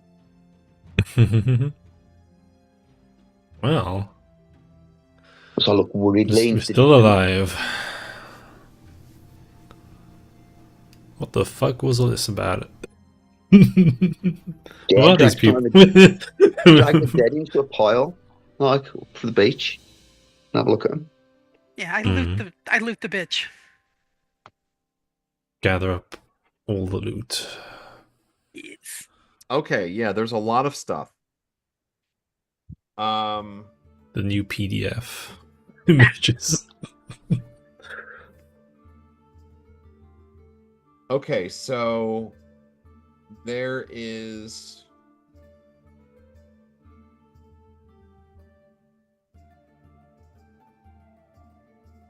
longsword. Okay, I'm just gonna tell you the special stuff. Okay. Okay. So put this drow woman. Just write drow woman. Okay. Or Drow drow woman. leader. Drow leader. Call her drow leader. Okay. Longsword, bracers, ring, cloak, potion, necklace. And when you guys figure out what all this shit can do, you are going to be flying to wherever Dom lives and giving him a hug personally, because he took the most powerful character off the board in like the first move. And it was pretty much like went past her magic resistance. She failed her save and the dispel magic that she could do innate. I mean, I do what I can. Amazing. Dom is best of all possible I mean, Doms. that and the electrical bolt, those two attacks. Yeah, and I rolled a 1 for initiative on the first round, so it went off. True. All that went off immediately. I know. I rolled a 1 on her save. That was like the worst part about it. I was just, Awesome. that was a really bad rolling day. Okay, so that was from the leader. And then, so from Master Spider, we'll call him Spider Master. All right. Plate mail. Drow plate mail. Make sure to write drow because this is important. Drow plate mail. Drow battle axe. Drow longsword. Shoes. And ring. Mm-hmm. And then let's call her Drow sister. Chainmail. Drow chainmail. Ring. Longsword. Mhm. And then Drow brother. Drow chainmail. Drow battle axe. Boots. And potion.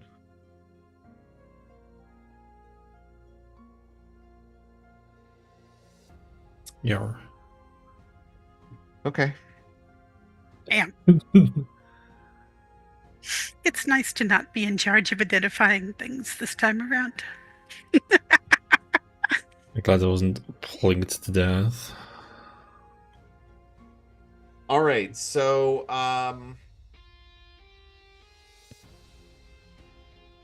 oh, and then, in addition to looting all of these objects off of the Yeah, do we have any bodies of your enemies, information? you also come across actually you come across 3 letters.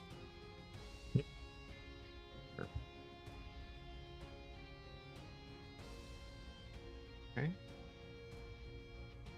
Slavelord letter 1 and Algorthos note, which I'm going to show you right now. 3 letters. To And the east I put must your 2 journey be.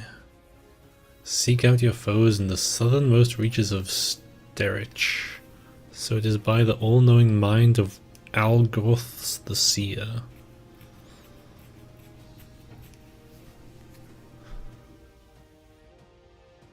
But here, oh, there's another one. Slavelord letter 1 in cursive. It is distressing to hear the causes of your failure in the operations in the West. Certainly before we can consider further aid and assistance, those responsible for the interference must be utterly destroyed as an example of our power. I charge you and your organization with this task. We await the heads of your enemies. Some weird cursive backwards E thing. Is that the same E that we had on the rubbing before? The same stylized E? It's It is. Elminster. It is. You compare the two and it's Elminster. Could you Gotcha. imagine? He's the main villain of this. I've always suspected that. Gygax just hated him. He was like, I'm going to put him at the end of the slave law of the... You said there were yeah, 3 so- letters? What's that? You said there were 3 Yeah. letters, Rob? Yeah, What's the third letter? but it is a message written in code. Magical means might be able to uncode it. Read languages is also Yes. something. I will attempt this thing. Or do I, or do you? You can do it. All right. I don't have it memorized right now. 39. Pretty sure that makes it. Yeah, 39 Okay. under 60. All right, and so this is also a different handwriting, by yet another person, but it says, although they seek to hide it, there is apparent consternation in the noble houses. Her displeasure in our failure has resulted in the unpleasant demise of the others. She has ordered scouts back from the farthest banks of the Javan. As precaution, I have placed all of our people on immediate alert. Should the situation require dismantling operations here, you will be able to make contact in Flen. Wow, that's serious intelligence. I go ahead and copy that message out in not code so that other folks can read it if I happen to not be around. Yeah, I'm going to give you this letter too, and we'll put Operations in the code. west. I'm going to make a handout right now, and here. In the general geography of the world, would the Temple of Elemental Evil be in the west? I don't really know the world map. Is this considered west, where we are? It could be considered the west, or but the west might be considered the Jotun or the Crystalmist. I mean, that's off the top of my head in the kitchen making a cup of tea from a knowledge of Greyhawk. But I know nothing of Greyhawk. All right, well, guys, look, I'm just going to throw this out here right now, is that I was supposed to do this based on the geography of where you are and what you're doing, and I messed up. So it's supposed to say east. Okay. It's supposed to be the exact opposite of what it says. So my bad. So east could be the actual city Istvin. Well, east of us would be the temple. Istvin is up the river. Where from we are now, from Ravenskeep, it's kind of like east up the river, the mainland where the main lord is. And that Istvin is the city, but I don't know. I'm just saying that's what's east geographically. But not to world break. It could be rhetorical, couldn't it? I'm just assuming it means the temple, like that was their failure, and that's why they're after us. Because like it says, the failure of the operations in the east, those responsible for the interference must be destroyed, as an example of our power. Like that's why this is happening.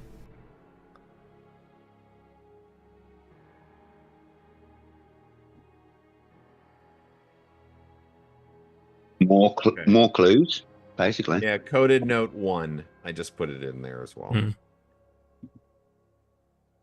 Consternation. Okay. Well, you're standing up on this cliffside. It's dark. It's the sun is going down. There's something weird happens though. Like you're kind of like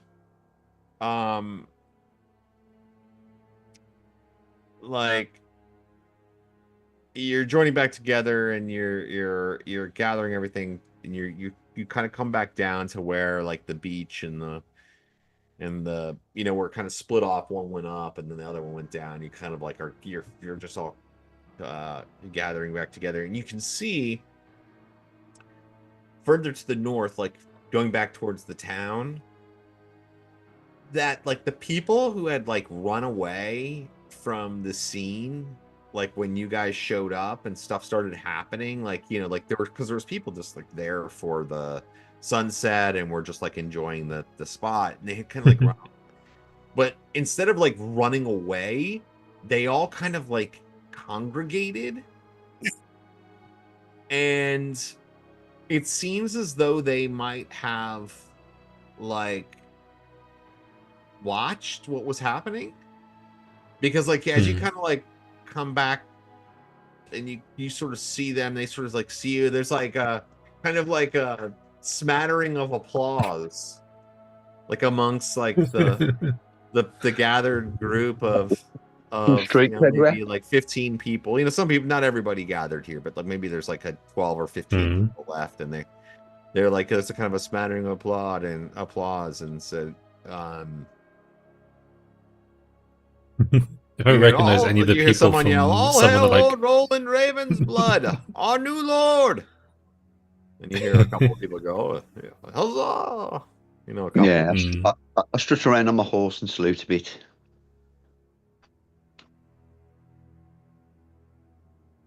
All right, yeah, people see you moving around on your horse, it's like covered in blood. Oh, something I want to do, Rob. I want to flip a coin 10 times. Do I feel equally unlucky? Has this changed anything? Am I still cursed? I don't know if that's like a mechanical thing. You're still cursed?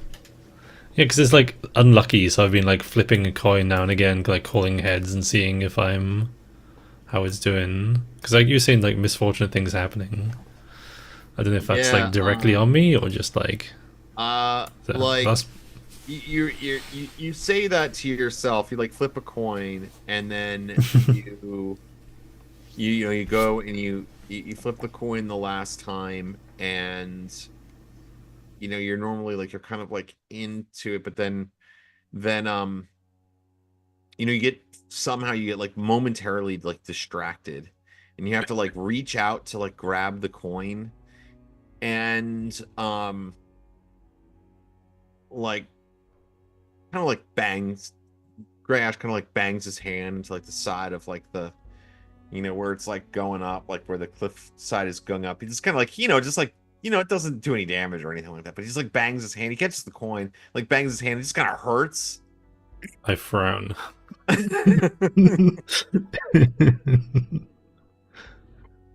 is not the outcome I wanted.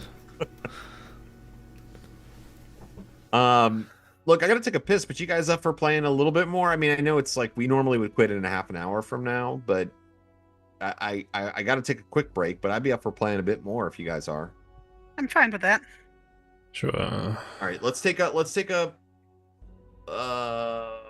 couple minute break, and we will continue and go from here. We'll immediately run to Flen. The straight line, ignoring everything. Do another 30 minutes, but after that I'm going to be pooped. Yeah, another 30 will be fine. I just need to take a quick break. Yeah, 30 or so, yeah, probably.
Well, since everybody's not back yet, and there's people out there who stream this thing, like 100 plus streams last week. It's been pretty consistent there. So I feel like just putting them in a blank, quiet space for 3 to 5 minutes while I go take a piss is not really fair. So while we're waiting, a dragon walks into a bar. Let's see what we got today.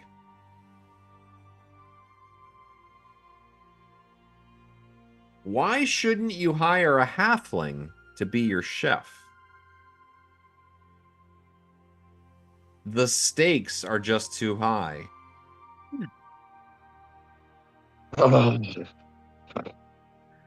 Yeah, I'm definitely taking your dice and your book.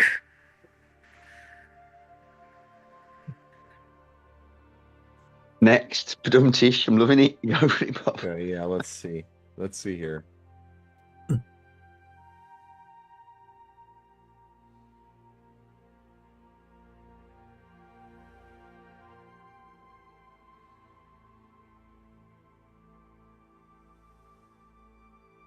All right, did you hear about the illusionist who married an invisible stalker? Their kids were nothing to look at.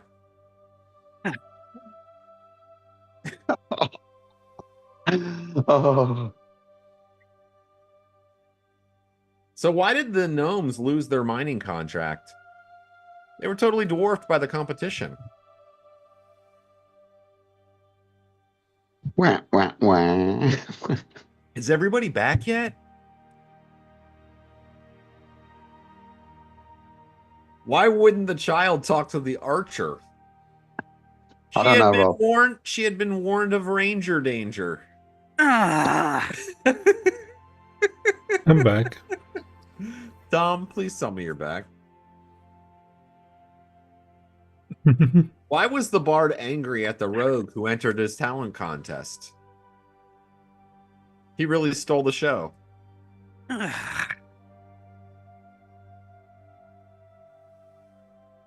Hmm. Oh, this is some of this is just really bad.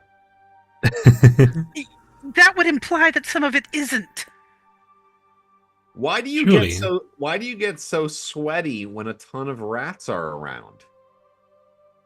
It's swarm. Oh my god. Okay, forget the book, forget the dice. I'm taking your tongue.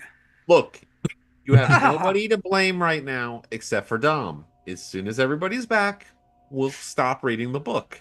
But until then, you're all going to sit there and you're going to take it.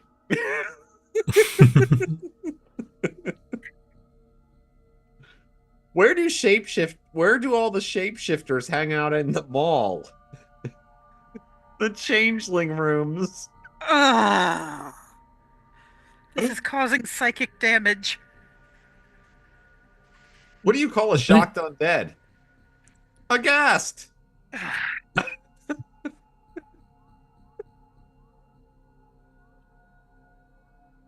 love that they're all unguessable. Like I can't. I'm trying to like preempt it, and it's always wrong.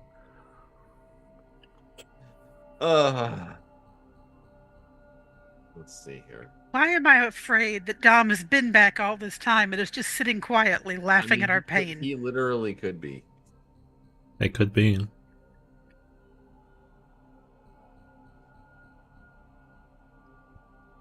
I took the opportunity to feed my cat. Yay, kitty! Mhm.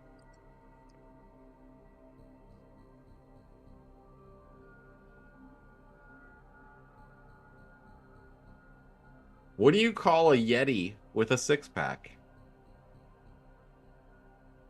An abominable snowman. Better than a Oh Yeti my with a God. comb over. Why didn't the sorcerer stick around after fireballing the merfolk? He had bigger fish to fry. All right, I can't do any more of this shit. I mean, I don't know if Tom's there. I don't know if he's just trolling us now. Maybe he's taking a shit. I don't know what is happening right now. Maybe he's got his thinking face on. That's a throwback to last episode. Hmm. So let's get back to the game. So yeah, there's like the smattering of applause, and then like, people kind of like start heading back to town. Not Tukdren, Tarkas does a speech. Yeah, maybe he escorts everybody back to town to make sure that they're safe. The rest of you, perhaps, light a lantern or whatever. I mean, you have a room you do have a room back at the. Yeah. Well, You have I'm the definitely- best room actually at the Dry Cherry Inn. You've got a hearth there, and there's like a little table, and it's not enough beds for you all, but there's a really nice room. Or you Well, could go back to the keep too, but it's nighttime. I pull out my continual light gem and have a really good look around the cave, like, and just the area, like where we looted him. Do we Yeah, want me to there's. try and do we want me to try and track the gnome, or just let him go? I think we should track him as best we can. Although I fear the delusionist we fight may very well trick your eyes while we try to track him. Worries me that we will be led even further into an ambush. Was I angrily?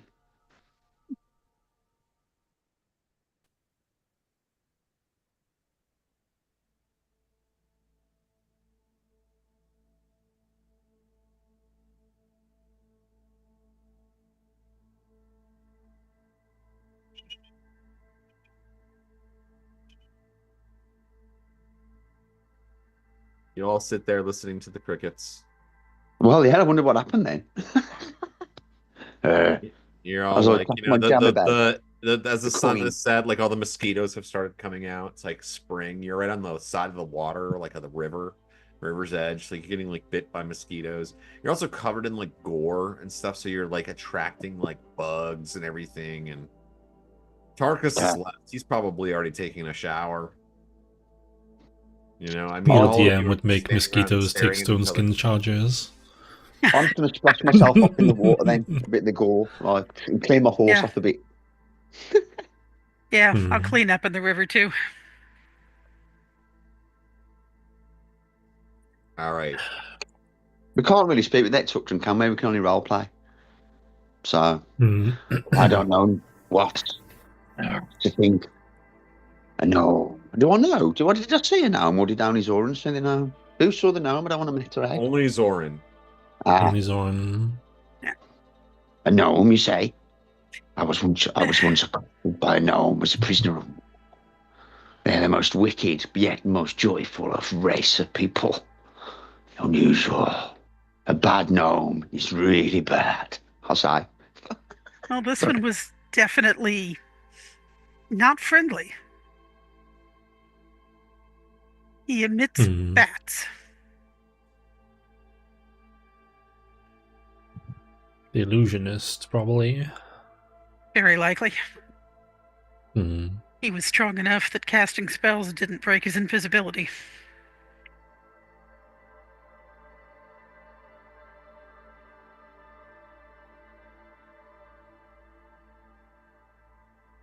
Wish that was something I could do. Tell us, Zoryn, what are the ways of these drow we fight? Do you know of them and their tactics? They're vile. Tell us. Anything they can do to get an advantage, they will. They're utterly untrustworthy. Though they are definitely at their best in the dark, and some of their abilities aren't as strong in full daylight. Hmm. So, as I hold my continual light coin, so this would have been maybe one of the best things to use. Say, In truth, I'm not certain whether magical daylight has the same effect as the sun. It would be worth a try, though.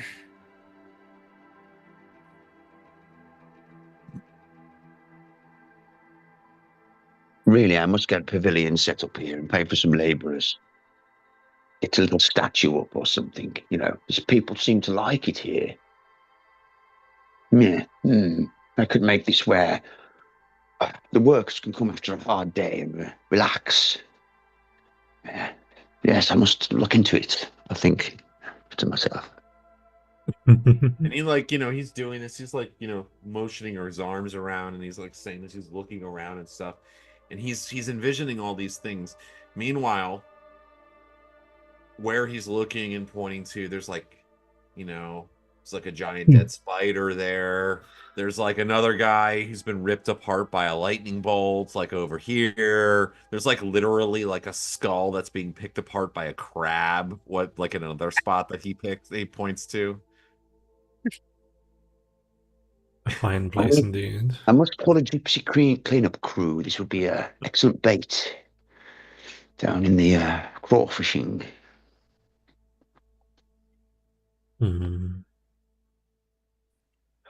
So does anyone know where Flen is? Or Javan? Say that again. Where Flan is? Flen. The town of Flen. Flen. I would have a... Well, is it on my territory, Bob?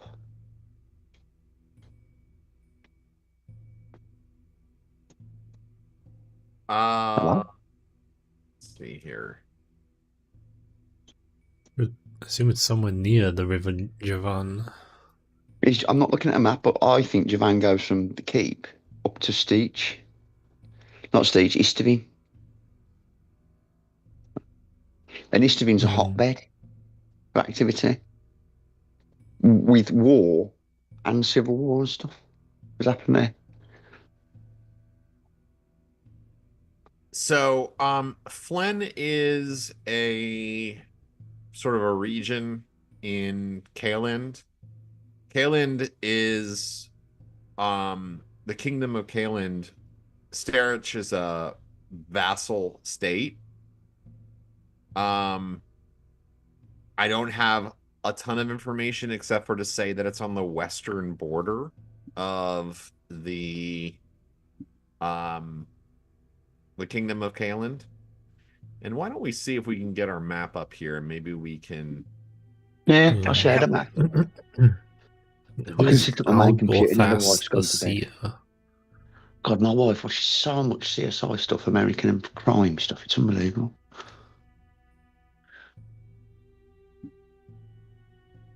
Let's have a look. I'm sure I put it in the Spiders channel. Yeah. Media. So Raven's Keep is on the southernmost Flen there? reach of Steech. Yeah, Flen in the Good Hills. Flen on the picture there? It's like... Yeah.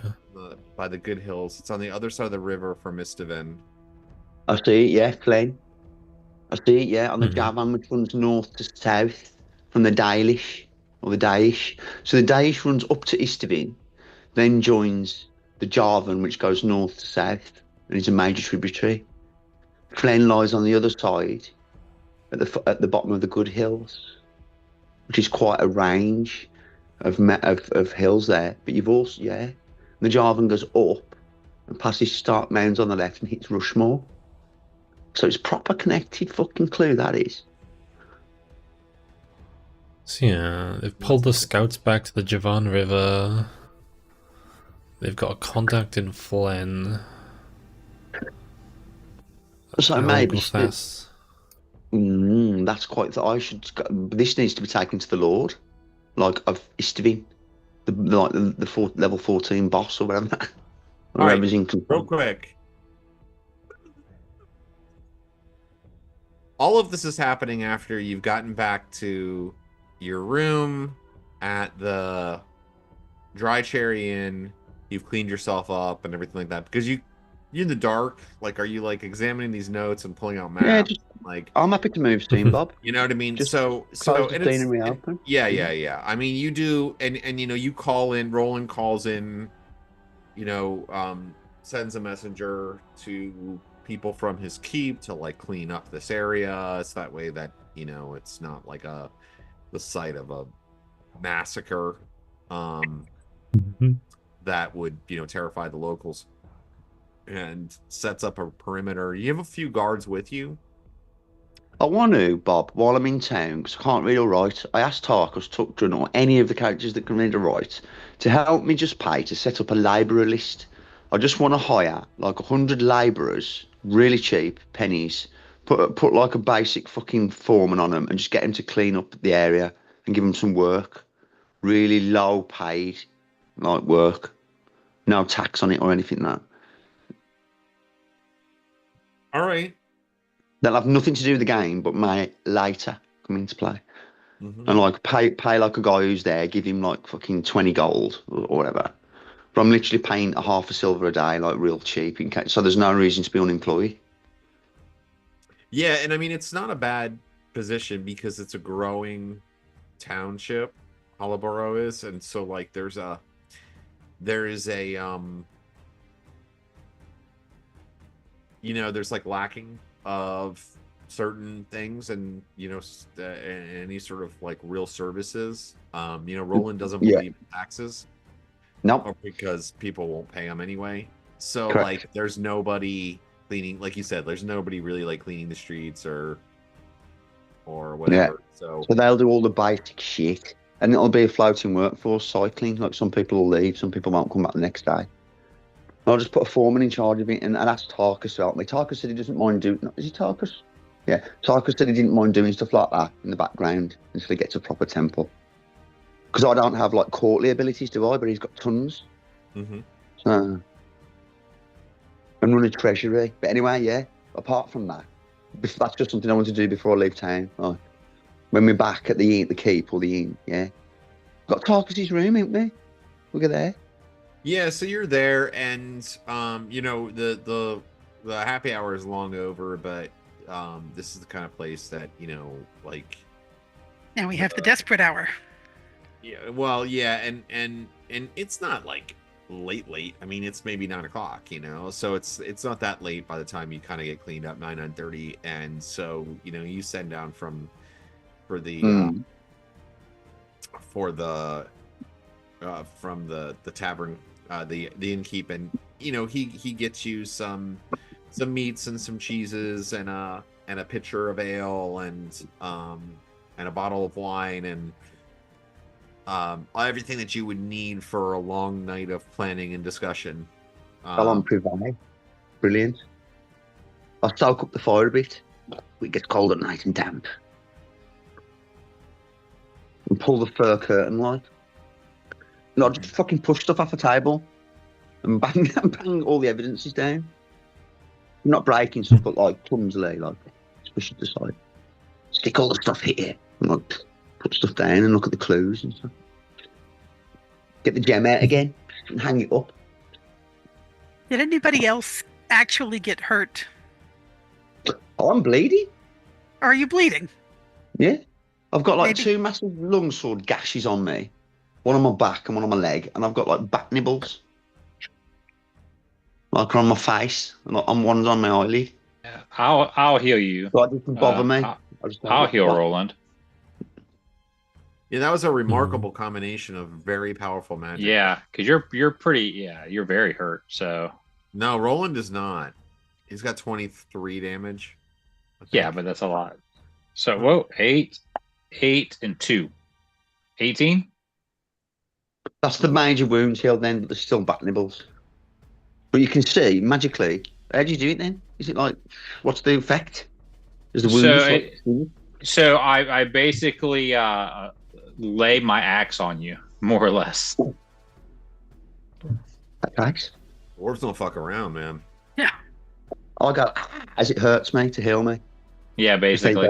It's dwarven healing any. No pain, no gain. So, No pain, no gain. now look It's all over my about shoulder. it's all about the gains, bro. Thank you once again, Tarkas.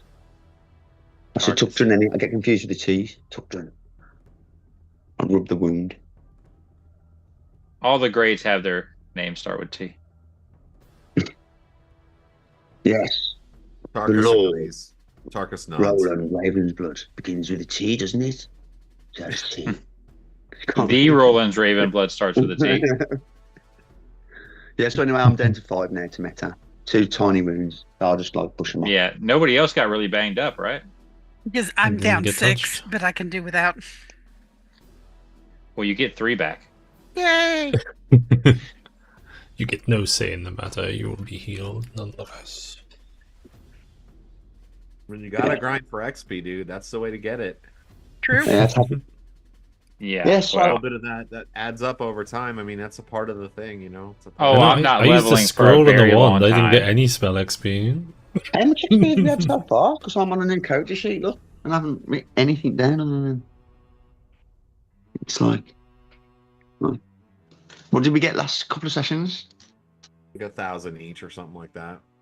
So 1,000 last session, or bang on. I think Last so. session was Something- 1,000. Yeah, it's Yeah. something like that. You're gonna get more than that this time. Yay! Mhm. All right, so the you know, the group of you kind of like settle in, and you lay out all the letters and the notes and things like that, and it becomes pretty clear to you that this group had been somehow involved in whatever was going on with the Temple of Elemental Evil. I mean, the drow woman all but confirmed that. I mean, she essentially did confirm that to you last session when she did her little soliloquy before the battle. And so Yeah, I'm sorry about that, with blowing the horn and everything. I thought it was the best thing to do. Pull up the bit. It all worked out. yeah, and so like you're you know, like it's pretty clear that they were the ones who were the cause of your recent issues, but it seems like they have their own masters, and Agenda. whether or not that is something you care to concern yourself with is up to you. And then there's this seer. I mean, who is this? It's uncertain.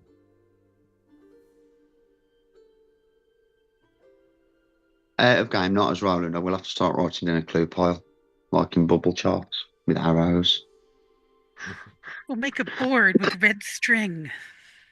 I'll The start printing concern stuff. I'll start printing stuff out in newspaper. Newspaper print. You need to send it to my address as well, so it's real. Uh-huh. Anyway, Only if so- you'll put the envelope like on there as well. I'll send you I'll some post black it and back white with a little photos, drawing like as well. taken from far away as well. So, my concern is it mentions Fen to the east and their agents there. We should inform the Lord there. Who is the Lord there? Tarkas. That's Tarkas. the kingdom. Tarkas, I mean, no. that's in Keeland. It's the kingdom. I mean, it's Yeah, Fen's in Kierland, but Istavin isn't. Istavin's in Stitch, isn't it? yeah. Istavin's in Sterich, and Istavin is ruled. If it's not relevant, then I won't bother. I have this information here. Yeah. I don't want a world break. I just want it to be By important. an Earl Mm. Quishard. Oh, is he one of these people that fucking never there? He's always at an imperial court or some shit. Or is he actually there fighting? No, he's there. Like, you've met this guy before. You would have I'd had have to. chats. Like, he Yeah. granted you your land. I mean, Yeah, I'd have to meet him. Yeah, even if it was just casual, I'm like, yeah, there's your land, fuck off. I'd still have to see him. Well, I'm indebted. I say I am indebted by my lordship to this land to report to him the presence of these agents. Although we must take the evidence in stow and not let it get damaged or hurt. Can I entrust that to you? Well, I'm thinking grey ash is the best for that. I think grey ash is the best. I'll say openly because Roland don't fuck about. Grey ash. Hmm. Can you make copies, or can you? I've got a flying mount. Can we take a messenger fly quickly with the evidences? We We need to inform the law as well as other duties. For rest, But I I don't- can make copies. That's what I'm thinking. I have that spell that I used a million years ago. Oh no, that wasn't to have right. No. You are probably. You are my ranger, but you are my ranger basically, Zoryn. If need be, I can simply copy the things. Well, I meant more. Well, no, that sends Zoryn out the game, though, didn't it? Like, I don't depends how much of a downtime Bob's doing. Like, if we get like a 3-day downtime, you can borrow my flying hippogriff thing. Fucking fly there, because you're a ranger, you know they're wildlands and stuff, and fucking fly and deliver the message and fly back. Maybe. Or what? What would you do, Zoryn? I ask your counsel. What is your counsel then, Zoryn, in this? Well, listen. It's about 200 miles from from Raven's Keep to Istavan. Gosh. I mean, so like I don't know how much distance a Do griffin. you have an underling ranger you could send instead of yourself? Doesn't she have like a fucking? Do you not have other contacts or anything we could send? No. And you could take, I mean, and then there's the road, and then there's also the river, which you could take the river. I don't know who to trust though, because this is really serious shit. For myself, I tend to be relatively solitary. I'll take the message if that's what you want, but I don't think I would be much faster at it than anyone else. Is there no way to magically transfer the message to the Lord?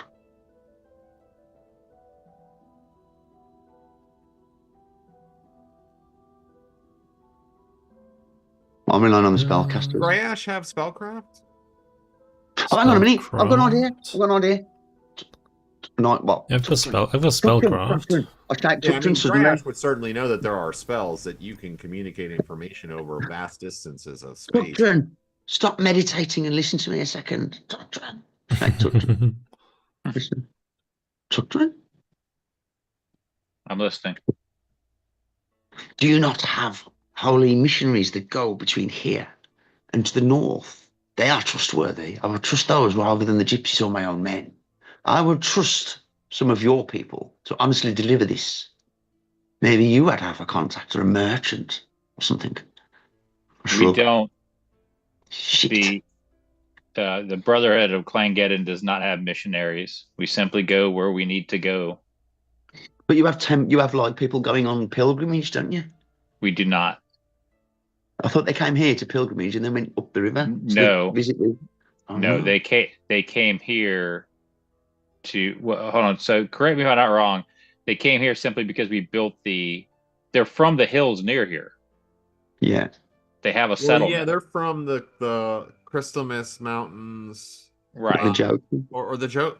Did we say the Jotuns? They're from the Jotuns. Yeah, the Jotuns, right. So they're in the Jotuns. And so they come down from the mountain and for trade. I mean, they wouldn't have come here specifically, Holloboro, although it was the human town before.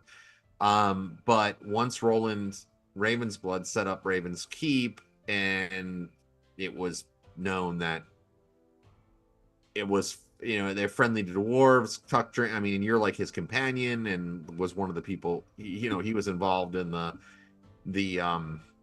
right. I gotcha. The appearance of Clangeddon and all this and stuff. So now dwarves are, right. I mean, fairly regular and common. So the dwarves from the Jotuns simply have set up commerce in this area, but specifically my clan, we do not do pilgrimages. Right.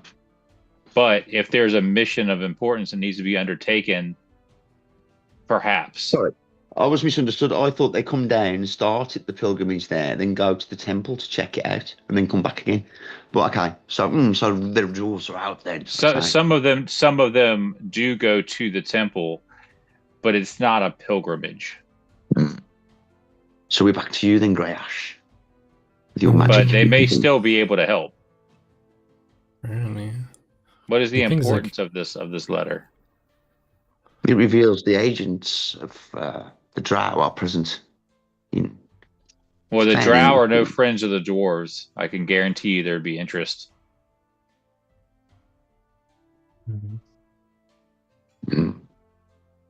I will speak to the dwarves.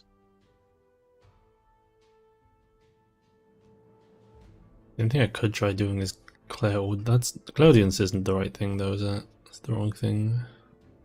It's not that critical, but I'm just thinking we need a game. I need as an obligation to make sure that I've either sent a messenger or No, that he it's not the right knows. thing. It'll just be out of game when it down the line, unless we physically go there. And and in the meantime, I say getting back into character. This spellcaster thing, the gnome, the illusionist that ran away, that is of some concern. It was very well dressed in dark red, if that helps at all. What should I? I mean, do we have a reason to not all go to Ishvin? Apart from, like, you keep being where it is? We don't have any information anywhere else. We could easily catch a riverboat up, some of the gypsies. But I shouldn't really leave my court while it's under duress or threat. Especially with go by. my Well, wife I don't know. being I don't like nearly- boats. I think basically my wife's cheap. River travel is a little faster than road. You can take the road. I mean, there are roads.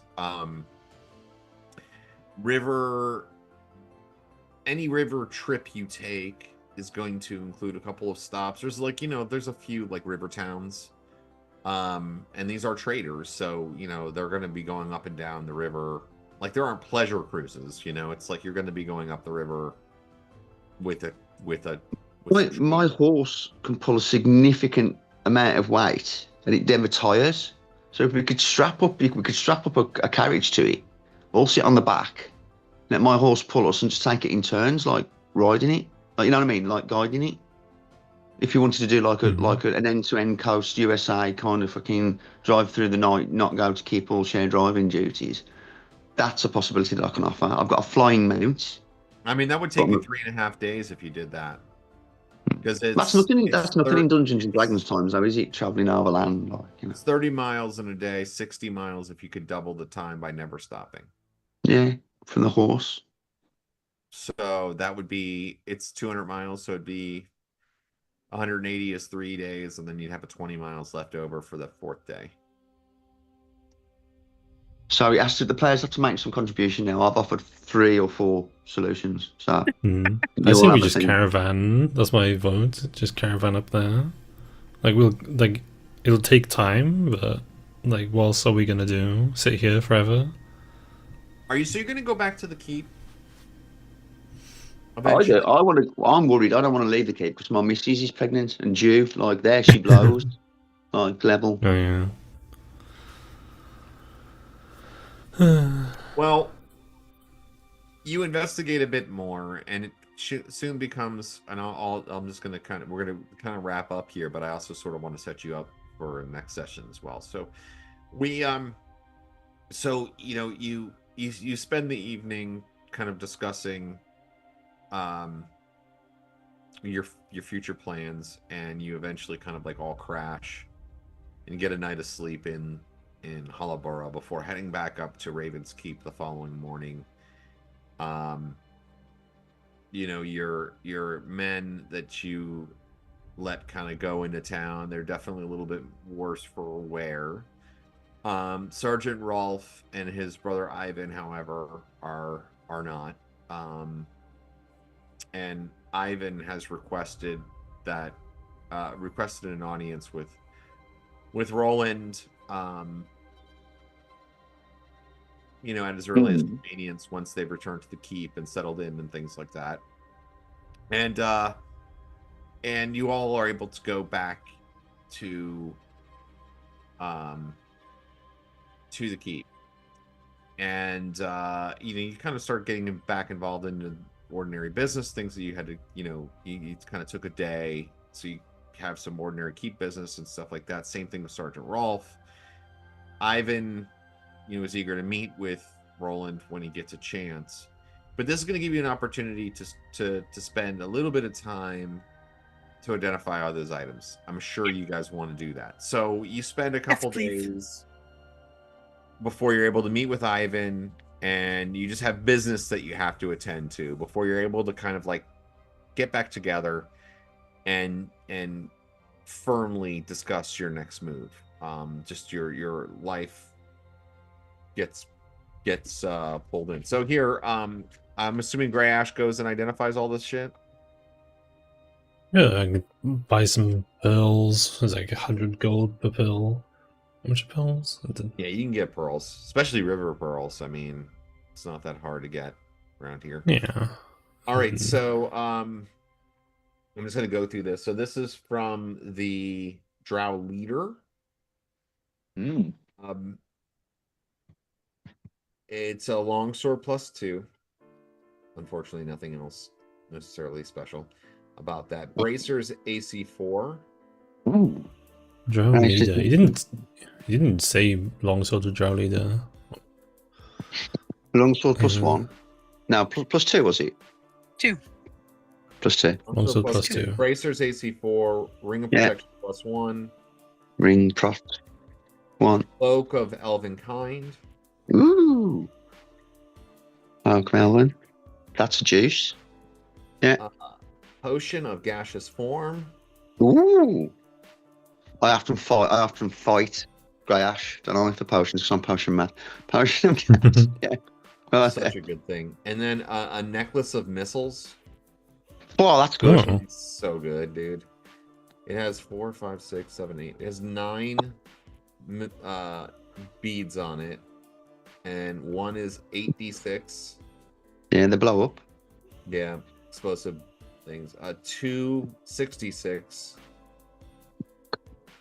2 46, and 4 2d6. Rambo bombs. Yeah, basically, it's awesome. Nice. The Spider Master had plate mail +1, Plate 1. a Drow battle axe +2, and a Drow longsword +2. I will not touch them, I say. So Grey Ash, when he's identifying these, realizes that these items are they're losing their stability. The magic is like unraveling as it's on the surface. And so while the magic will continue to work for maybe a couple of weeks, it's ultimately going to lose its magic by being up here on the surface. But only the Drow listed stuff, not like the Ring of Protection and the Cloak of the Elf. Is the Cloak going to melt? The cloak is not. It just says Cloak of Elven Kind. It didn't say it was Drow made, so Nice. Okay. we'll call it Cloak of Elven Kind. All right, then there's Shoes of Farlang. Wow, what are they? FHARLANGNH. Shoes of Farlang. Oh, okay. They're so cool. They're pretty useless in a lot of ways, but like they also have some little minor things that are really cool. Like you can't be like knocked over or slip and shit like that. Shoes of Farling. That would be actually my ring. Mind you, everything would be ice. Have the full list thing. Okay, so that was the Shoes of. Did they help you dance? Roland wants to learn to dance better. And then a Ring of Sustenance. Oh. Wow, then that.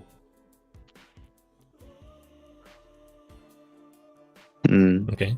All right, then Drow Chainmail +3. Forget Is it. for the sister or the brother? The Just, sister I and the guess. brother each have Drow Chainmail +3. Ah, The sister had Ring of Protection +1 and a Longsword of Life Stealing +2. Oh. The level drains on a nat 20. That's evil. It's the black sword with like the green smoke stuff Yeah. coming off of it. Oh my days. There's a Drow battle axe for the brother. There's the Drow chainmail +3, then Drow battle axe +3. I kind of made a mistake during the battle, but it's fine. The boots of levitation and potion of ESP. Potion of ESP. Boots of lead. I wouldn't mind the boots of levitation, but if somebody else wants them, I'm not going to fight for it. Take Yeah, I them. was gonna say it's Right, between me and Zorin. Both of just us let Zoryn have don't the want to be boots. on the ground. Yeah, Yeah, you can have just the let- boots. Cool. Thank you. I can cast it if I need it. Is theory. the missile is the necklace of missiles limited? Because I've got no way of doing any distance or AE.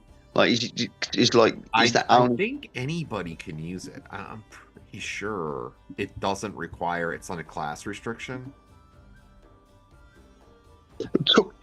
Tucky? What do you fancy? Nothing. Okay.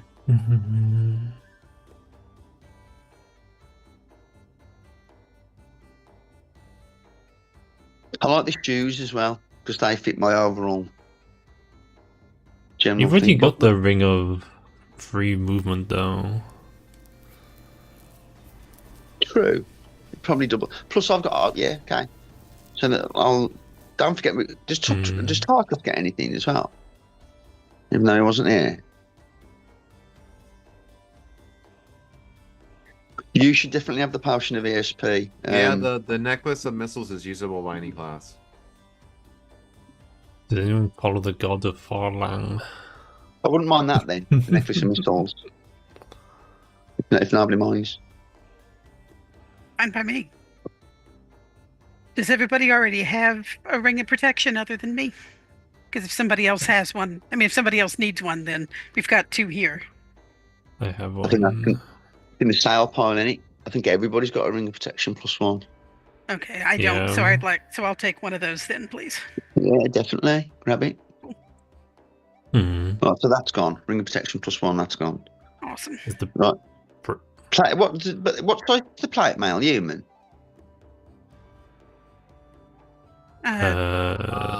Elven. Elven. Yeah, Plate +1.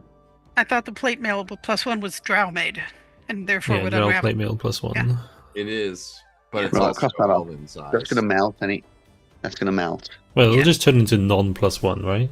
Or will it just become inert, or will it actually disappear? It literally will dissolve away. Yep. Yeah. That's the Dave, reason. you take the potion of ESP because you're going to be the most likely to use that. Ain't ya? Okay. Claftily in court and stuff. You take the shoes so you can't fall over. Yeah. Mhm. There's the ring of sustenance. Would you like that, Tukdren? I can. I don't really. You know what? I'm gonna say. Here's the reason why I'm gonna say no, and it's better for somebody else to have it, because I probably have one of the highest constitutions in the group, and if somebody has to go without eating, it's going to be constitution based, right? So if we get into that kind of situation, I'm better equipped to deal with it. Does it If that stop makes you sense. aging, Bob? Yeah, it does. Does it stop you aging? Because I'm the only character most vulnerable to aging, being human. All the others are demi-human. Yeah, I'm trying With to the find ring it of sustenance. now. But I am already wearing a ring of free action on one finger and one hand, and a ring +1 on the other. You can only have 2 rings, can't you? On. Ring of Sustenance. Sustenance says Oh, it the provides its sleep wearer thing with is life-sustaining good. nourishment, even though he or she might go days without food or drink. The ring also refreshes body and mind so that its wearer needs sleep only 2 hours per day to gain the benefits of 8 hours of sleep. So The spellcaster. That's Yeah. for that Dave. Caster. So that's good for any spellcaster. That'd be good for Dave. That'd be good for me. That'd be good for Tarkas. It just depends. I would almost say, how many rings are you wearing, Grey Ash? I'm wearing. You know what? No offense, guys, but he's not here tonight. 2 But Luke rings. deserves that, man, because that would give him really good buffs. And Tarkas, so that means he could Why would easily that- subdue. What? That's He, ring? what's his name? Luke's character does really good buffs, doesn't he? He's got like those combined, like when we all combine and fight. So it could be worth giving that to him. I don't know. He seems to have the most like overall buffy spells. So I don't know. Any spellcaster. But I've already got 2. I got my Ring of Invisibility and the Ring of Protection. Well, that's why I was asking how many rings they both have, because if they both have 2 rings, then who's willing to give up a ring spot for it? Now, granted, if you can rest for 2 hours, you can get all your spells back. That's amazing. But, you know, like Ring of Invisibility plus that's really good, but then you lose the +1. He gets hit a lot. How many? Luke may only have 1 ring, like a protection +1, if he has an open spot. And the thing is, you have to wear it for a week before you can use the benefits, which is great. And that doesn't mean it can. If you take it off, it resets too. So like, even if you you like. So let's give that to Luke then, yeah, Luke. Maybe, or just hold it to the side if he ask if he wants it. Or Dave. So Luke or Dave? Question mark. Does anyone who doesn't have braces? Does anyone have braces of AC? I don't have them, but that wouldn't actually help me. My Elven Chain's equally good. The only way. Go on. I've kind of got braces AC 5, so I could technically swap them and get. Is it 1 more AC? Dave has them then. Yeah, that's worth it. If you don't want the 5, give them me, and I'll wear them around just when I'm not in armor. Yeah, around court. Right. Somebody else wants them. AC 5, braces defense AC 5 give me better AC than AC 4. 4 now. 4's better than 5. Better than 5. What are you talking about? I don't know. For some reason, I got AC 2 with the AC 5 ones and AC 3 with the AC 4 ones. Dex. I don't have any decks. Do they not work how I think they work? They like. Oh. Maybe the spreadsheet's just wrong. I'm sure you had the braces defense AC 2. I'm sure you did. Anyway. I have AC 2. I don't have braces AC 2. Yeah, okay. Then you'd have your ring for 1, wouldn't you? No, you had a ring protection. The cloak of protection. The cloak of displacement, which is a +2. That might be it then. Makes people go wobbly, not seeing any. Braces defense. I think my spreadsheet is just wrong.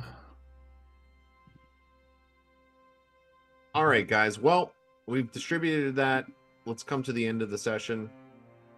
That is 65 hit dice for those who counts at home. 65 hit dice. Go on, 65 hit dice. And then it's let me just do that. Oh, hold on here. Accidentally.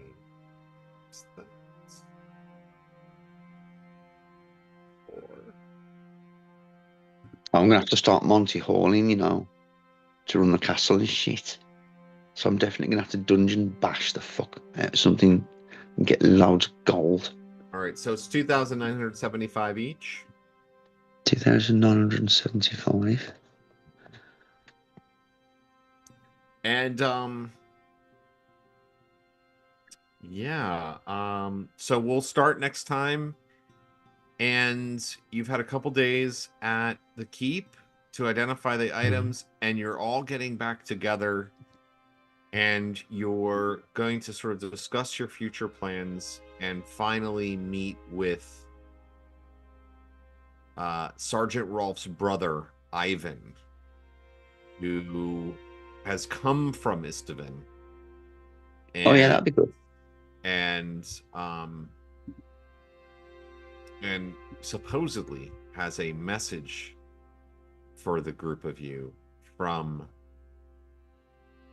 Istavan's ruler himself. Good timing. I do level up.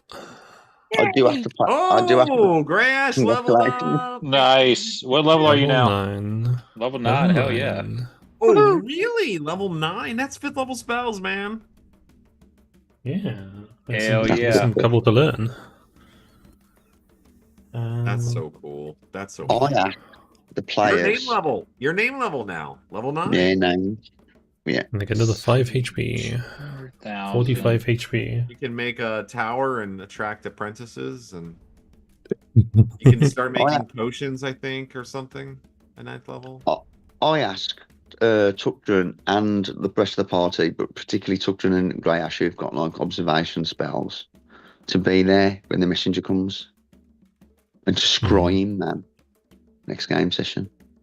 The 5th level spells. Okay, I can so then yeah, contact other plane. I can memorize. I can memorize some spells that might help us. We'll talk about that in downtime.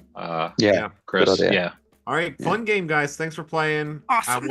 I will see Dom. Or I'll see Amanda tomorrow. Dom, we're playing some Keep on the Borderlands if you want to come. I wish, man. Unfortunately, Hockey? I'm no. Hockey Saturday night. Work tomorrow. Hey, I'm going to the hockey game on Saturday. Maybe Oh no, I did. I just got a sitter. I got a sitter during the game. So yeah, I'll be there. Well, let me know. I'll be there. Yeah. All right. Cool. All right, guys. Great game. Great game. Yeah, fun stuff. Oh wait, no game next week because David can't make it next week. So maybe I won't be. Maybe we can do a little Legend of Five Rings there, Dom. Hey.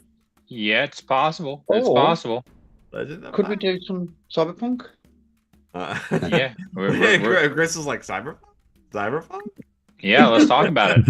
Let's do something.